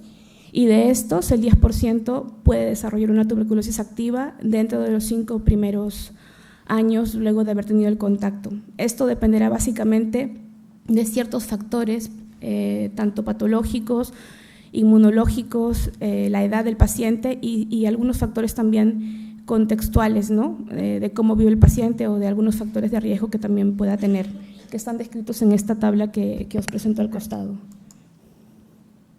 Por tanto, es importante saber que mientras existe el reservorio, la eliminación de la tuberculosis no será factible. Y en ese sentido, esta reactivación de la tuberculosis podría evitarse a través de tratamientos preventivos que, según la evidencia científica, describen entre un 60 y 90% de eficacia, pero siempre debemos valorar qué beneficios y riesgos tienen estos tratamientos, ¿vale? Porque un tratamiento masivo de toda la población que tiene ITL, esto no es factible, porque las pruebas no son perfectas y porque además estamos hablando de costes elevados y efectos secundarios que pueden prevalecer sobre los beneficios, ¿no? sobre los pacientes. En cambio, si nos centramos en grupos en los que los factores de riesgo para progresar a la enfermedad son más altos y nos concentramos en este grupo concreto, pues podemos plantear hacer tratamientos de ITL y cribados de ITL en estos grupos. En ese sentido, como ya se ha mencionado en otras presentaciones previas, la OMS en el 2014 pues adoptó la estrategia del Global NTI para poder intensificar los esfuerzos de eliminación de la tuberculosis, ¿no? Y se plantea que el objetivo es reducir en 90% esta incidencia en el año 2035. Siguiendo estos lineamientos, también la OMS ha elaborado una serie de documentos que un poco ponen el foco en intervenciones claves, ¿no? Por ejemplo, detectar la ITL en poblaciones de riesgo y el tratamiento preventivo de estos infectados. Así también el SDC va en esta misma línea de trabajo y la OMS elaboró unas pautas de abordaje de infección tuberculosa latente en países de baja incidencia, países que tienen incidencias por debajo de 10 por 100.000 habitantes. Y en estas recomendaciones describió 3 grupos claves, que son los grupos A y B, en los cuales tendríamos que plantear en el primero el cribaje sistemático y en el segundo un cribaje sistemático basado en la epidemiología local y los recursos que hayan disponibles en el país y que incluyen todos estos grupos de riesgo que están descritos aquí. En función a esto, ¿en qué situación estamos aquí en España a nivel epidemiológico? Esta gráfica la he elaborado en función a los datos publicados que hay indicadores de seguimiento del Ministerio, y como vemos, la incidencia en España ha ido en un descenso continuo. Estos 2 años afectados por la pandemia de la COVID pues podrían ser un poco falsos, por decirlo así, enmascarados, y en el año pasado la incidencia ha subido en 1 punto, pero estamos hablando de una incidencia que está por debajo de 10 por 100.000 habitantes. Y a nivel de Cataluña, nuestra variación también ha ido en forma decreciente.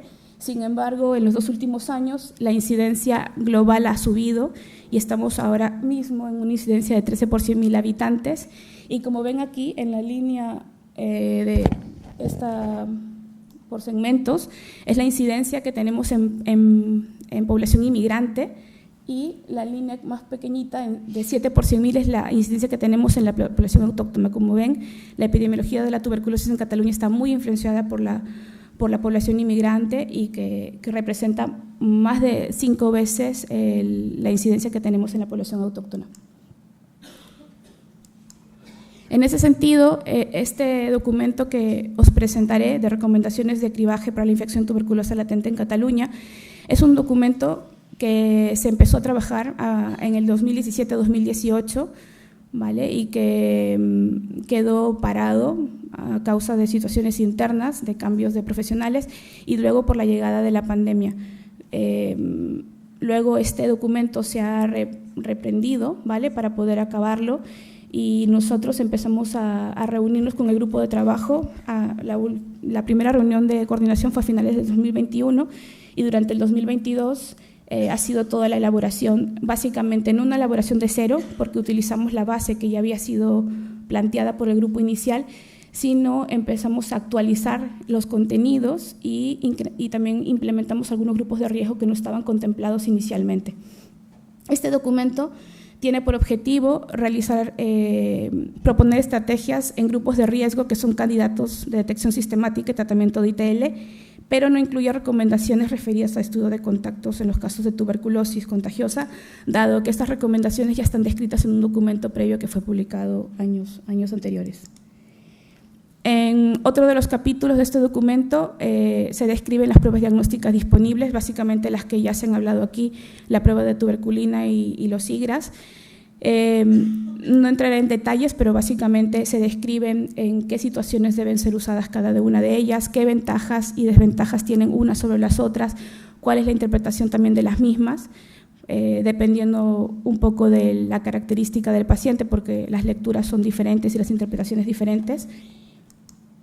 Y también algoritmos de utilización que ya la doctora de Sousa lo presentó, conjunta entre la prueba de tuberculina y los IGRAS, para poder saber qué es lo que se hace en una situación o la otra.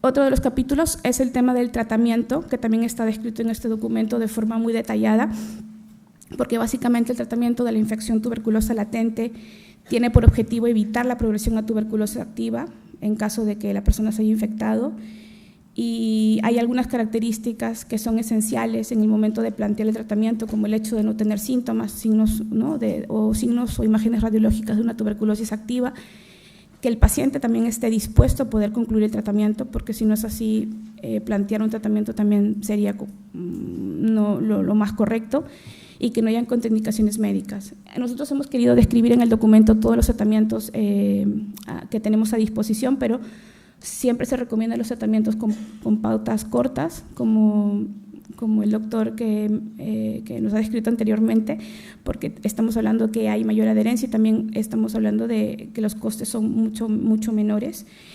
Y también todo, y que la rifampicina encara esta pendiente de aprobación en la Unión Europea, hemos querido también dejarla evidenciada, que es un tratamiento también efectivo, y que deberíamos también intentar aunar esfuerzos para que podamos disponer de ella. El capítulo grueso del documento que les quiero presentar básicamente intenta describir 5 grupos de riesgo que nosotros hemos querido clasificar como las personas inmunosuprimidas, aquellas personas que están en situación de vulnerabilidad social, personas que viven en centros residenciales, los inmigrantes recientes y personal sanitario de centros sanitarios. Cada uno de estos subapartados están descritos de forma muy detallada en el documento, y dentro de las personas inmunosuprimidas hemos básicamente tratado 4 grupos, que son las personas infectadas por VIH, las personas que inician terapia biológica, aquellas que están en terapia renal sustitutiva, es decir, en diálisis, y las personas que deben someterse a un trasplante de órganos.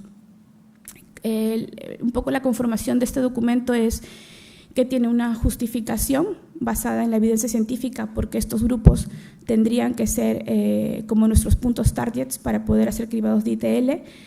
Un segundo punto que sería a quién cribar. En el caso de estos 4 grupos se recomendaría cribar a todas estas personas que están en esta situación.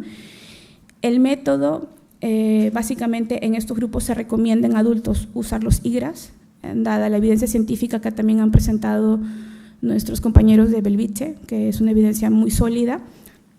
Y en el caso de los pacientes pediátricos, se recomendaría usar ambas pruebas porque aumenta también el rendimiento de las pruebas diagnósticas de ITL, según también la evidencia científica que se ha revisado. ¿Y dónde se tendrían que hacer estas cribados? Pues en unidades especializadas de tuberculosis. Los segundos grupos serían las personas de vulnerabilidad social, que aquí tenemos 2 grandes grupos, las personas que consumen drogas y las personas sin hogar. Y aquí se tendrían que cribar, ¿no? En el caso del primer grupo, a todas aquellas personas que llegan a la red de atención de drogodependencias y a los que están también dentro de los dispositivos de reducción de daños. Y en el caso del segundo grupo se tendría que hacer también conjuntamente con salud pública, ¿no? Y con las entidades sociales unas coordinaciones para poder lograr cribar a todas las personas que pues llegan albergues o a comedores, que son personas que se encuentran en esta situación sin hogar. Como pruebas disponibles, pues tenemos la prueba de la tuberculina y los IGRAS, y se debe valorar usar IGRAS siempre en personas que han estado previamente vacunadas con BCG o personas que están en situación de inmunosupresión. ¿Dónde se deberían realizar estos cribados? En el primer caso, en los propios CAS o en los REDAN, en el dispositivo REDAN, y en el segundo caso se tendría que hacer una coordinación con los servicios de salud pública, comedores sociales y centros asistenciales donde se realiza el seguimiento de los casos. El tercer grupo son las personas en centros residenciales, que aquí hemos querido detallar básicamente 3 grupos: los internos en prisión, que aquí tampoco entraré muy a fondo porque ya ayer, luego de la presentación de Neus Solé, nos explicó un poco el funcionamiento, ¿no? De la experiencia del estudio que han tenido. Luego tenemos los centros de menores, que también es otro lugar donde sería recomendable hacer estos cribados a todos los nuevos ingresos, ¿vale? Que no han sido cribados en un centro previo o no haya registro de eso. Así como también debería ser importante cribar al personal sanitario que trabaja ahí. Y por último, el de las comunidades terapéuticas o centros residenciales de drogodependencia, ¿vale? Que también es otro grupo target en los que tendríamos que actuar. El cuarto grupo son los inmigrantes recientes. Este puede ser uno de los capítulos que también más confrontación o discusión nos llevó el documento, porque si bien es cierto, nosotros finalmente hemos decidido, consensuado, que se debería cribar a los menores de 35 años con 5 o menos años de residencia procedentes de países de alta incidencia de la enfermedad de la tuberculosis, es decir, que tengan una carga por más de 100 casos por 100.000 habitantes. Es básicamente porque hay mucha discrepancia en el tema de la edad, pero nosotros nos hemos basado en algunos estudios de coste-efectividad que recomiendan y van por esta línea. Hemos incluido también pacientes que proceden de Marruecos, todo y que no está dentro del listado de los países de alta carga, pero la incidencia es muy cercana a los 100 casos por 100.000 habitantes y es un país con el que tenemos mucho flujo migratorio. Así como también hemos propuesto también cribar a todas las personas que regresen de un viaje de larga duración, es decir, que hayan estado más de un año en algunos países de alta incidencia. El ámbito de dónde se debería realizar este cribaje, pues básicamente tendría que ser la atención primaria bajo una estrategia oportunista, aprovechando el primer contacto que la persona inmigrada haya tenido con el sistema sanitario, independientemente del motivo de la consulta. Y finalmente, el último grupo que hemos también descrito es el personal sanitario y de centros sociosanitarios. De la evidencia que hemos investigado, no se recomienda hacer de forma basal estos cribados, o sea, de forma rutinaria este cribado todo el personal sanitario, sino se recomienda hacer un cribado basal y a partir de aquí se tendría que clasificar a los profesionales sanitarios de acuerdo a las actividades que realicen, ¿vale? Y si son actividades de alto o riesgo intermedio que están descritas aquí, se tendría que plantear cribados anuales o bianuales en estos trabajadores que han tenido una base negativa y a partir de aquí ir haciendo cribados anuales o bianuales, como os he comentado. Y también otra situación sería el cribado específico en trabajadores que ya han podido tener una exposición sin protección. Estaría a cargo del cribado de realizarse por el Servicio de Prevención de Riesgos Laborales. Finalmente, ya para ir acabando, como reflexión quisiera también dejar en claro que esto es como una puerta inicial para lo que tendría que plantearse aquí a trabajar a nivel del programa, es decir, en un manejo programático de la infección tuberculosa latente que nos permita no solamente detectar esos grupos de riesgo, sino poder evaluar todas las intervenciones que se hacen con ellos y el seguimiento de toda esta cascada ¿no? que ya ha sido explicada aquí anteriormente. Es importante que esto se convierta en un programa y que pueda ser evaluado para saber dónde estamos y hacia dónde vamos. Quiero agradecer al grupo de trabajo que comenzó este documento y a los compañeros que le han dado continuidad a la elaboración de este documento, así como también agradecer a las sociedades científicas que han participado en la revisión externa de este material. Básicamente el grupo de trabajo de las malaltías infecciosas del CANFIC, a la Sociedad de Pediatría Catalana y también a la sociedad, a todos los profesionales que a nombre de la Sociedad de Microbiología también han participado de esta revisión, así como la Comisión de Vigilancia Epidemiológica de la agencia. Y eso sería todo. Gracias. Muchas gracias. Pediríamos, por favor, a todos los ponentes que vayan subiendo para el turno de preguntas. Tenemos un poquito más de media hora para poder a este turno. Animamos a la gente que está conectada online que puede ir mandando preguntas. Ya tenemos alguna. Y si en la sala alguien quiere empezar a preguntar, solo tenéis que levantar la mano. Empezaremos primero por aquí y luego pasamos las preguntas del chat. Por favor.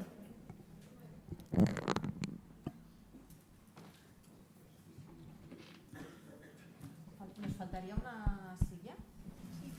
Coge la butaca, ¿no? Pobre Sandra.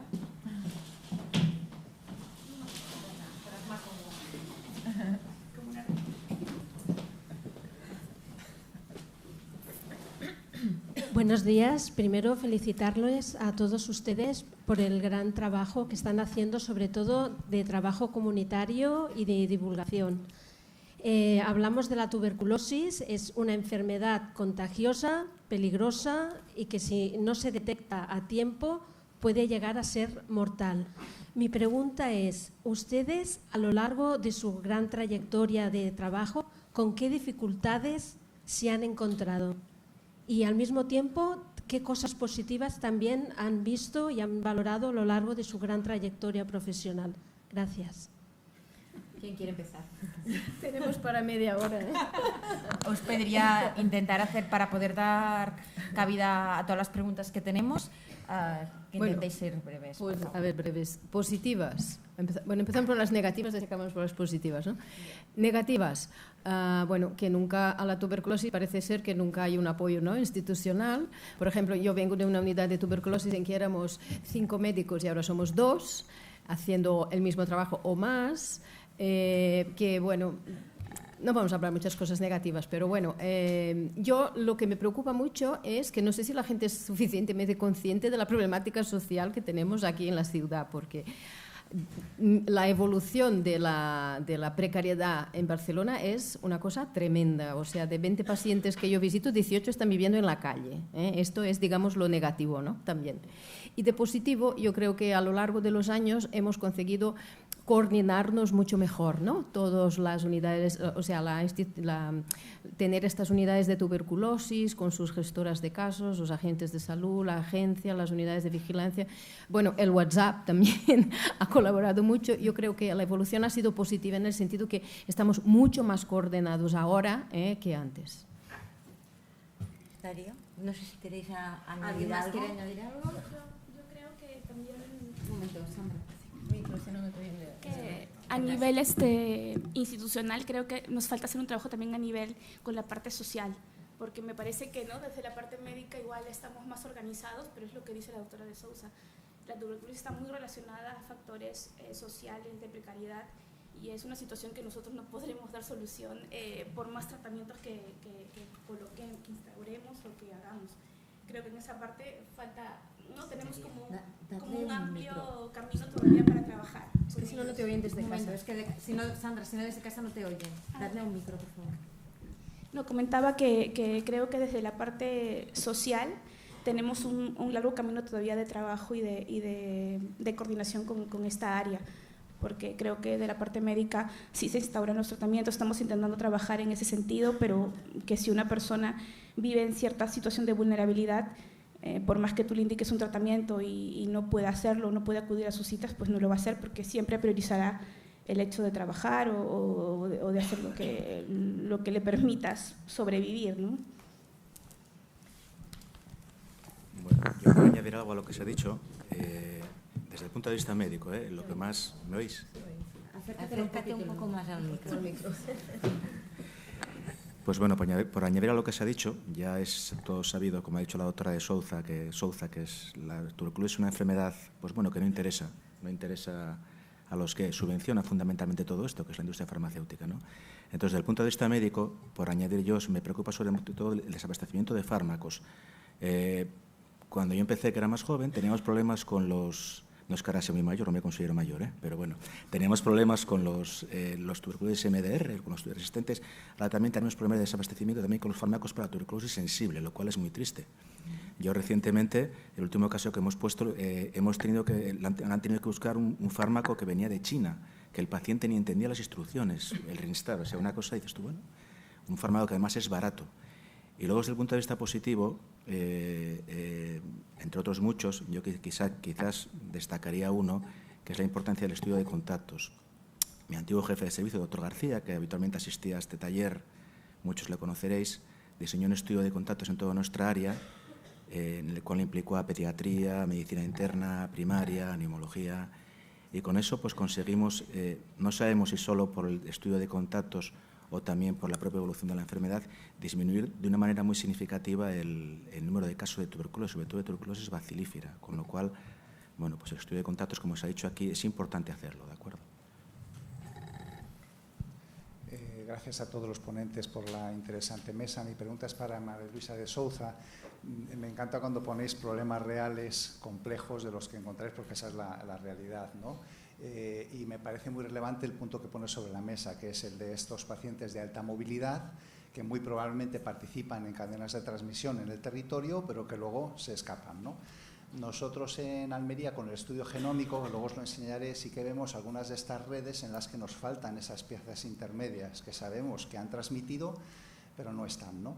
Y recuerdo una anécdota de un grupo de recién llegados menores del Cuerno de África, que al poco tiempo de llegar a Almería, una se escapó.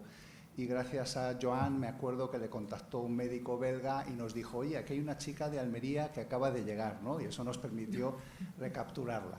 Evidentemente esto no es el modo de hacer las cosas, pero ¿qué hacéis en estos casos? ¿Hay algún intento de contactar con las ciudades, Madrid, Valencia, tal, en las que os puede constar que hay movilidad? ¿Y ha habido algún que te conste, algún esfuerzo en nuestro territorio o en otros países para establecer una red un poco más sistematizada de que estos pacientes no se pierdan? Hombre, nosotros como médicos clínicos no, ¿eh? Esto lo hacen la agencia, ¿no? La Agencia Comunitaria de Salud. Siempre les pasamos la pelota, la patata caliente a ellos, ¿no?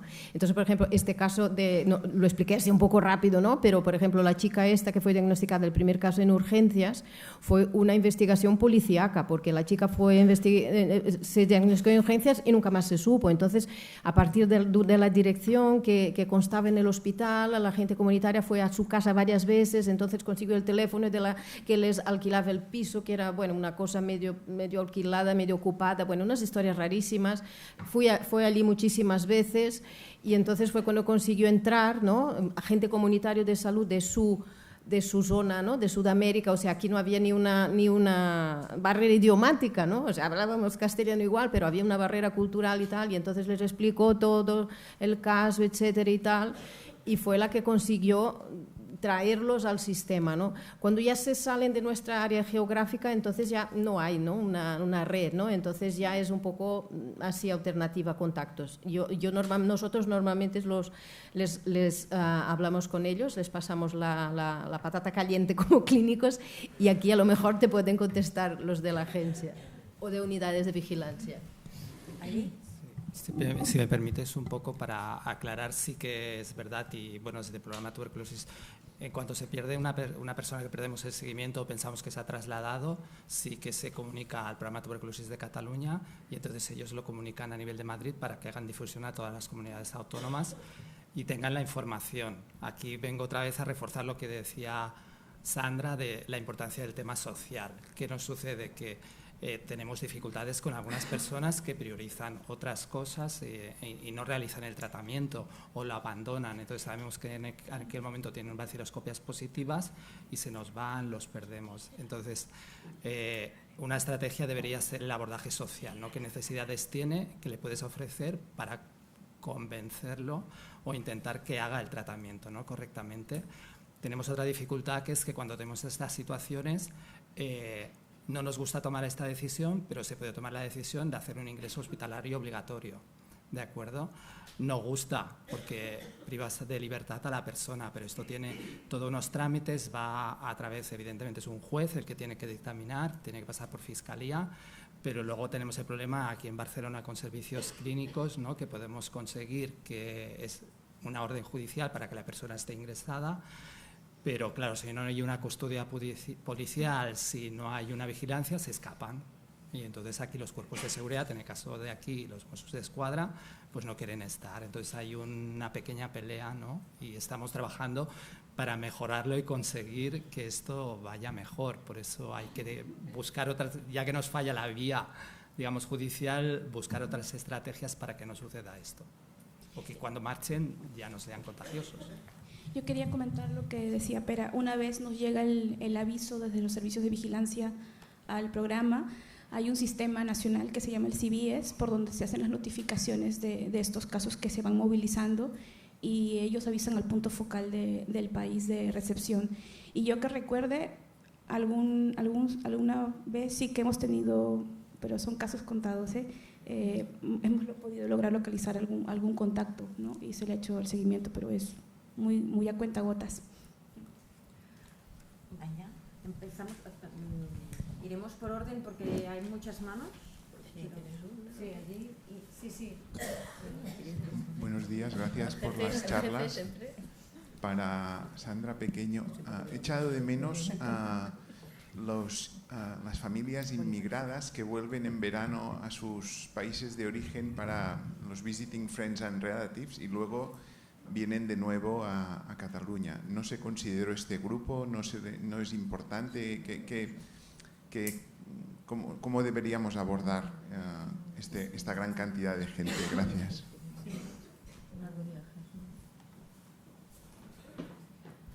Sí que es un tema que se va a tratar en la discusión del protocolo y que inicialmente valoramos incluir, pero al final quedó un poco como diluida la recomendación, pero es una cosa que, bueno, esto es un protocolo vivo, ¿no? Que como dije es una puerta de abertura, pero que seguramente se podrá actualizar e incorporar también con las nuevas pruebas que también están en estudio, ¿no? Para poder mejorar esto, ¿no? Hola, Laura Clotet, de Servicio de Vigilancia del Vallès. Primero por alusiones, porque aprovecho estaba en el grupo de trabajo, sí se incorporó en el protocolo y se hace referencia al protocolo de pediatría de control de tuberculosis, que eso ya está contemplado, sí que está en el protocolo referenciado que se tiene que hacer en Visit Friends and Relative el cribaje. O sea, que está como referenciado al protocolo de pediatría que ya existe. Y ya que tengo el micro, solo felicitar a la mesa y a la organización, por favor, por sacar los bichos del laboratorio y hablar de personas. Por favor, felicidades. Eso para empezar. Porque ya empezaba a tocar. Una pregunta muy cortita para Malú y una pregunta muy cortita para José Antonio. Siempre hablamos de se amplía estudio de contactos cuando la taxa de inferior es superior a la esperada. Fantástico. ¿Cuál consideramos que es? Porque no tenemos estudios. Esa para ti. Y para José Antonio, cuando tú dices que se aumenta el porcentaje de positivos cuando hacemos PTs más IGRA, ¿significa que cualquier positivo lo damos por positivo o que el IGRA prevalece sobre la PT? Porque no me ha acabado de quedar claro y ya está ahí.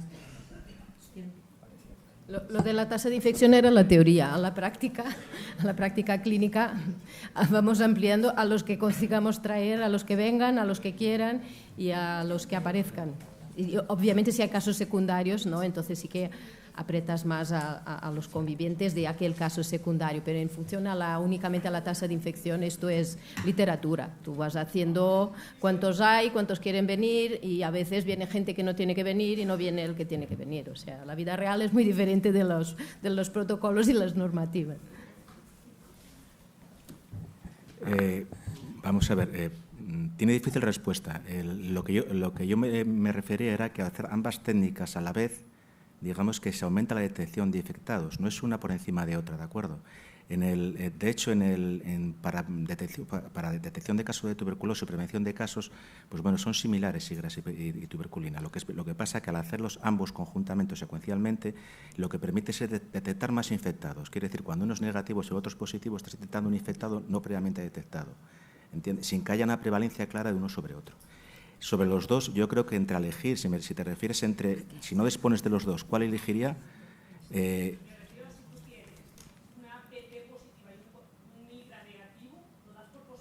Lo doy por positivo si no está vacunado. Si no está vacunado, ¿de acuerdo? Lo que quiero decir es que cualquier test que sea positivo, se da como positivo y se considera al paciente infectado, si será la pregunta. Pues. Ahora haremos una pregunta del chat que ya ha llegado hace mucho rato. Respecto al cribado de la infección tuberculosa latente en inmigrantes y dado que la mayoría están vacunados con BCG, el Diego, que es el que hace el comentario, yo realizo directamente el Quantiferon TB, lo que además ahorra una visita para la lectura. ¿Es correcta esta práctica? Sí. Sí, es correcta, es lo que hacemos todos. Vale. Y la segunda pregunta de Diego es, los pacientes que toman muchos medicamentos polifarmacia, ¿sería más recomendable el tratamiento de la infección tuberculosa latente con isoniazida para evitar potenciales interacciones con rifampicina? Es uno de los supuestos en los cuales se puede considerar las isoniazidas de isoniazida, cuando hay polifarmacia, por las interacciones con rifampicina, como bien dice él. Es uno de los supuestos, ¿de acuerdo? Pues hay una... Vosotros dos, primero uno y luego el otro. Perfecto. Muchas gracias, felicidades por las intervenciones. Tengo una pregunta para Pere Simón. Es curioso, al hacer el estudio comunitario de cribaje, llama mucho la atención que el porcentaje menor es en población vulnerable, que es donde tendría que haber más afectación. Quiere decir, a ver, ¿cómo lo interpreto yo? Por ejemplo, donde tenéis más tuberculosis en el ámbito académico, seguramente la proporción de casos que encontraréis será mucho menor, ¿o no? ¿Quiere decir esto que cuesta mucho más entrar en esta población y que quizás se tendría que hacer algún tipo de programa específico para entrar en este segmento? Bueno, gracias por la pregunta. No necesariamente es que cueste más llegar, sí que cuesta más identificar los contactos, que sería distinto. Sí que es algo en lo que estamos trabajando.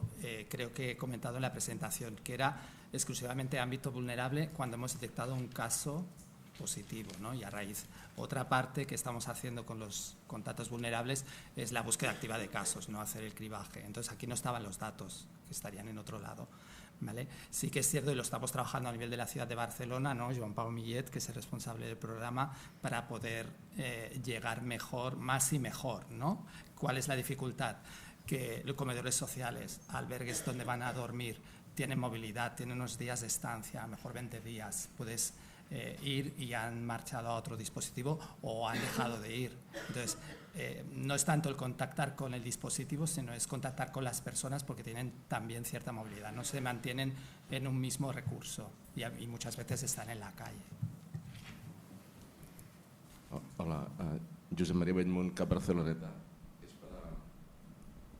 para la doctora Pequeño. En relación al tema del cribaje de inmigrantes de países de alto riesgo, que se recomienda hacer en atención primaria de forma oportunista, la cuestión es, ¿se es consciente de que si no hay una sistematización de esto no es posible por una falta de tiempo? Y segundo, ¿se es consciente de que en la mayoría de centros de atención primaria no hay pruebas de tuberculina, no tenemos tuberculina y no tenemos acceso a ligras? Y que si tenemos que desplazar una unidad de tuberculosis de inmigrantes se va a perder. O sea, cuando se hace el consenso, ¿se ha pensado en todo esto?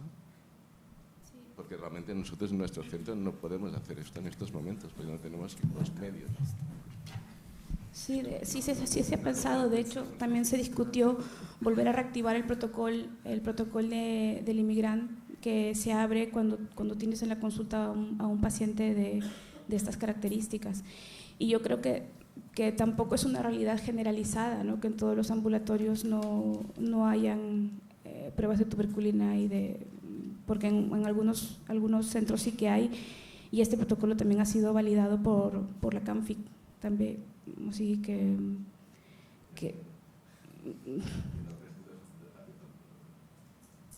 no sé. Bueno, ya que está la doctora Pequeño hablando, hay una pregunta para ella del chat. En atención primaria hay zonas de Cataluña donde se hacen primeras visitas de pacientes jóvenes que provienen de Pakistán, diarias, pacientes asintomáticos vacunados de BCG en su mayoría. ¿Los menores de 35 años los cribaríamos a todos? ¿Con PPD de más de 15 milímetros se tratarían con una placa de tórax normal?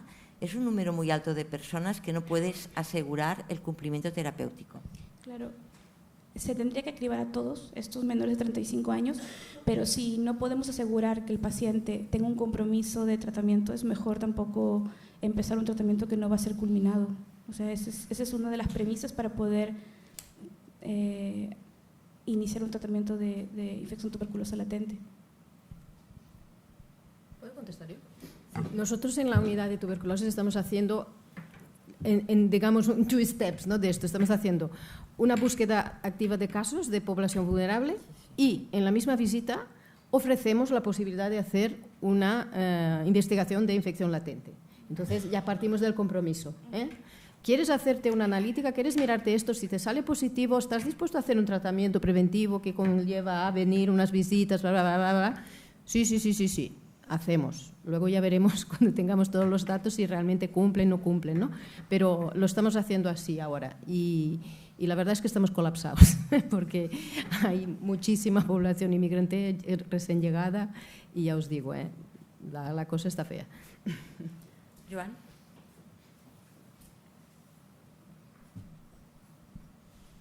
No, queda, creo que muy claro, estaremos todos de acuerdo que la pandemia ha afectado muchísimo al estudio de contactos, ¿no? Entonces, quizá una pregunta para todos. ¿Creéis que esto se está recuperando el tiempo, digamos, perdido? ¿Se está normalizando? Porque, bueno, además ayer nos comentaban de 2 unidades de vigilancia epidemiológica que no se cubren las bajas laborales largas, ¿no? ¿Otra vez yo?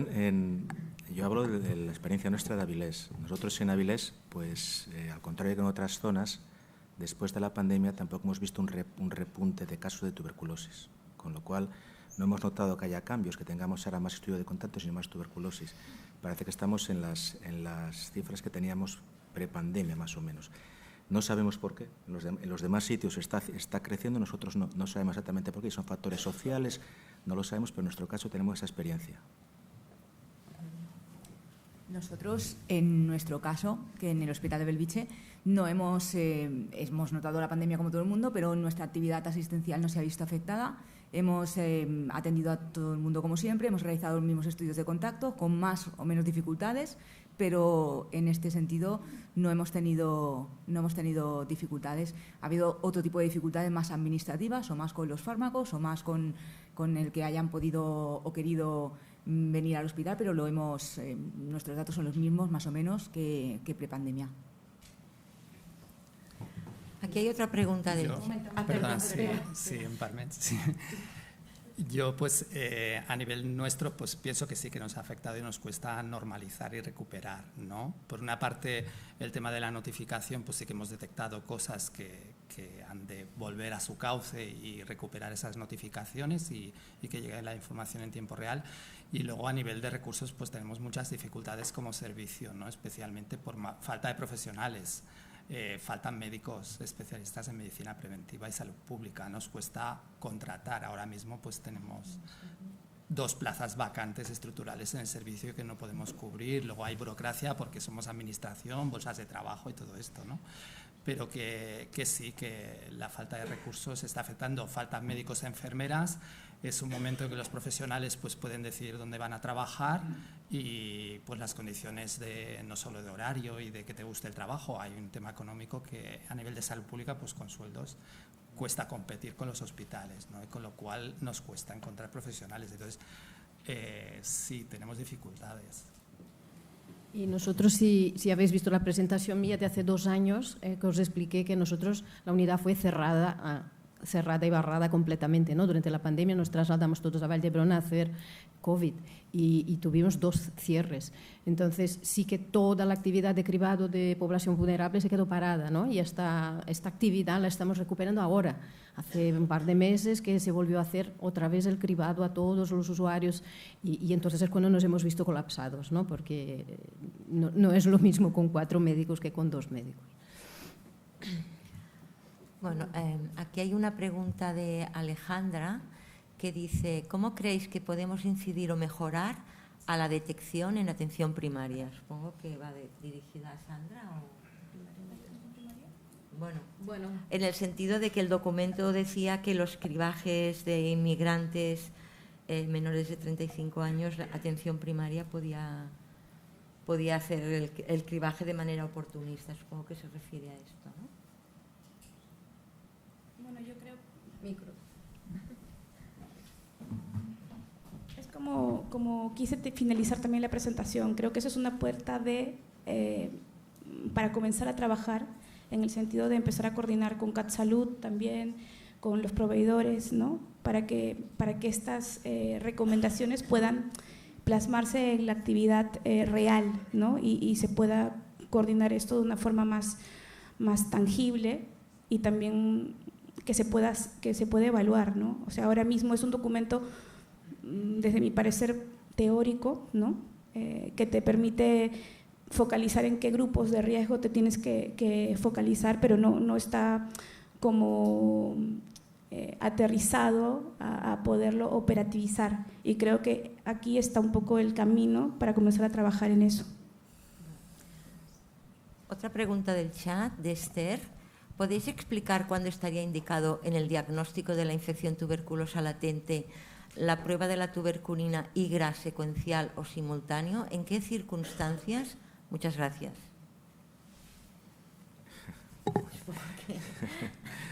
Bueno, pues no sé, el IGRA secuencial probablemente quiere decir primero PT y luego la lo harían los vacunados.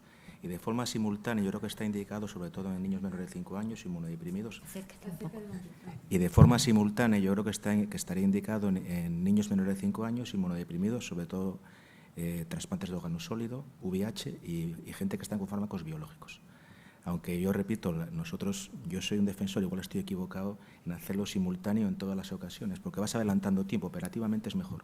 Pero yo creo que las indicaciones claras son esas 2, desde mi punto de vista.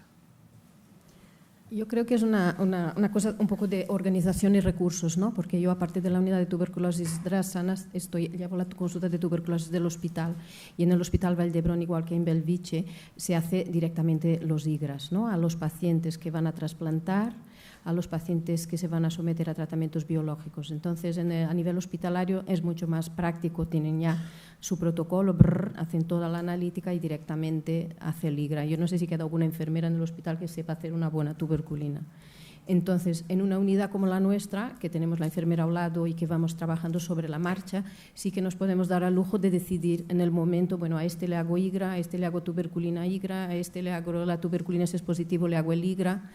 Pero esto no ayuda mucho a poner unas directrices en la primaria. Entonces yo pienso que tiene razón que si se hace esta normativa y se dice a la primaria que tiene que hacer cribaje de inmigrantes, pues va a quedarles la tuberculina otra vez. Porque yo recuerdo que pasó que tuvimos un problema de abastecimiento de tuberculinas y por esto se decidió, ¿no?, de concentrarla en aquellos sitios donde había mayor uso de tuberculina. Pero claro, yo creo que ahora tenemos inmigración por toda Barcelona. Es que antes se concentraba en el Raval, ¿no? Pero yo creo que ahora hay inmigración reciente en toda Barcelona. Y entonces, esto sí que habrá que plantearlo bien porque si no, causarán un problema, ¿no? Hay una pregunta ahí, al fondo. Hola, buenas. Yo tenía una pregunta sobre los tratamientos biológicos. Quiero decir, el mundo del tratamiento biológico se va multiplicando, cada día aparecen 3 o 4 nuevos. ¿En qué biológicos indicáis vosotros un despistaje de infección tuberculosa para tratar? Y si hacéis recomendaciones de tratamiento biológico en función del estado inmunitario del paciente, o sea, en función de la situación de infección tuberculosa latente, sí o no. Y lo último, ya una reflexión, creo que los protocolos son un poco antiguos y recomiendan todavía 9 meses de isoniazida, que creo, bueno, nosotros en la práctica no lo hacemos, pero que probablemente haya que revisar. En el hospital, pues a mí me llegan los positivos. O sea, el protocolo de los diferentes servicios está que si es un cuantiferón positivo lo envías a neumología o a infecciosas, dependiendo de los servicios, los tenemos repartidos. Y entonces, la indicación de rifampicina isoniazida o de isoniazida sola depende un poco de la polifarmacia, del estado del paciente. Por ejemplo, yo cuando empecé a hacer los pacientes de trasplante renal ponía muchas rifampicinas isoniazidas 3 meses, pero ahora están trasplantando pacientes de 80 años, súper polimedicados, y yo ya no me atrevo a darles rifampicina isoniazida porque llevan 3 antihipertensivos, anticoagulantes, etcétera. Y entonces también quería decir que lo de la edad de los 65 años yo también creo que nos lo tendremos que repensar, la edad en la quimioprofilaxis, porque claro, si los pacientes con 80 años y polimedicados les estoy dando tratamiento y lo toleran bien, yo no sé si el tema de la edad lo tendríamos que replantear. Ahí lo dejo, porque la gente parece que va a vivir hasta los 120, o sea que...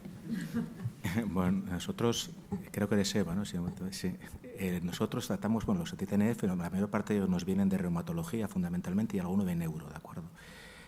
Intentamos utilizar siempre pautas cortas, desde hace tiempo. Utilizamos, salvo en las salvedades que dice la doctora Sousa, Malú, utilizamos pautas cortas, la de 3 meses y rifampicina. No hemos encontrado así mayores problemas en los biológicos. Y de hecho ya la OMS en la última actualización ya posiciona claramente las pautas cortas en los tratamientos biológicos. Me parece justificado utilizar pautas más prolongadas. ¿De acuerdo? No sé si es lo que me querías preguntar, más o menos. Si me permitís, nosotros en el Hospital de Belviche a mí me llegan todos para ser cribados. No me llegan ya cribados, los cribamos nosotros. Y en nuestro protocolo los cribamos a todos con IGRAs. Sí, pero previamente hacíamos las dos cosas, hacíamos tuberculina y hacíamos IGRA. Y bueno, con los estudios hemos demostrado que haciendo únicamente caso al resultado del IGRA damos menos prevenciones y no tenemos más tuberculosis. El tratamiento de elección suele ser para todos rifampicina y isoniazida durante 3 meses. En los post-trasplante, pues sí que hacemos cemidón 6 meses.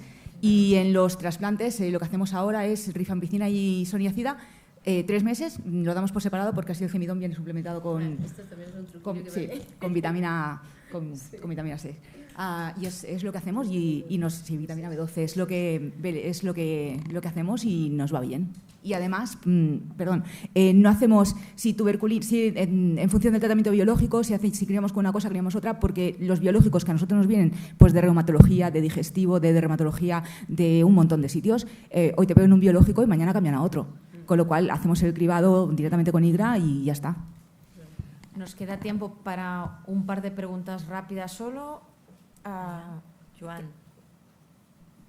Una aquí y la otra, nos quedaba una pregunta allí. Bueno, había una acabamos. Sí, mira, las preguntas, bueno, la mesa a mí me ha resultado de verdad fantástica, muy buena, desde la intervención de Malú hablando de la intrahistoria de lo que es la complejidad de los pacientes individuales al tema más global que ha tocado Sandra Pequeño. La pregunta va, si tenéis datos a Amparo y a Pérez, si tenéis datos de conversión, es decir, no de prevalencia. Normalmente en los cribados, si hacemos el primer cribado, es un dato de prevalencia de la infección, que es una mezcla de recientes y antiguas. Si hacemos el segundo cribado, es una conversión, que es una incidencia, es decir, una infección reciente. Esa es la pregunta para vosotros, si tenéis datos de conversión. Y que los positivos los enviáis a atención primaria para gestión de tratamiento. Y a Sandra, vosotros asumís en las recomendaciones que vamos a ver, son recomendaciones de cribado. ¿Están las recomendaciones para tratamiento o asumís cribar para tratar? Esas son las preguntas. Y una pequeña reflexión. Yo creo que a veces los árboles no nos dejan ver el bosque. Tenemos una valoración de riesgos que tiene 3 partes, en mi opinión: el riesgo de contagio, el riesgo de progresión y el riesgo de toxicidad. El riesgo de contagio, que no viene determinado solamente por las horas, como habéis dicho muy bien antes, no es lo mismo un espacio cerrado que un espacio abierto, un jardinero que una persona que trabaja ahí. Y después, para estos 3 riesgos, tenemos un test que es la infección latente, el IGRA o la tuberculina, dejamos la BCG aparte, ¿no? Ahora, pero esos 2 estamos hablando bastantes, pero en el fondo los hemos de tratar como cualquier test. Podemos modificar la sensibilidad y la especificidad del test a conveniencia. ¿Cómo?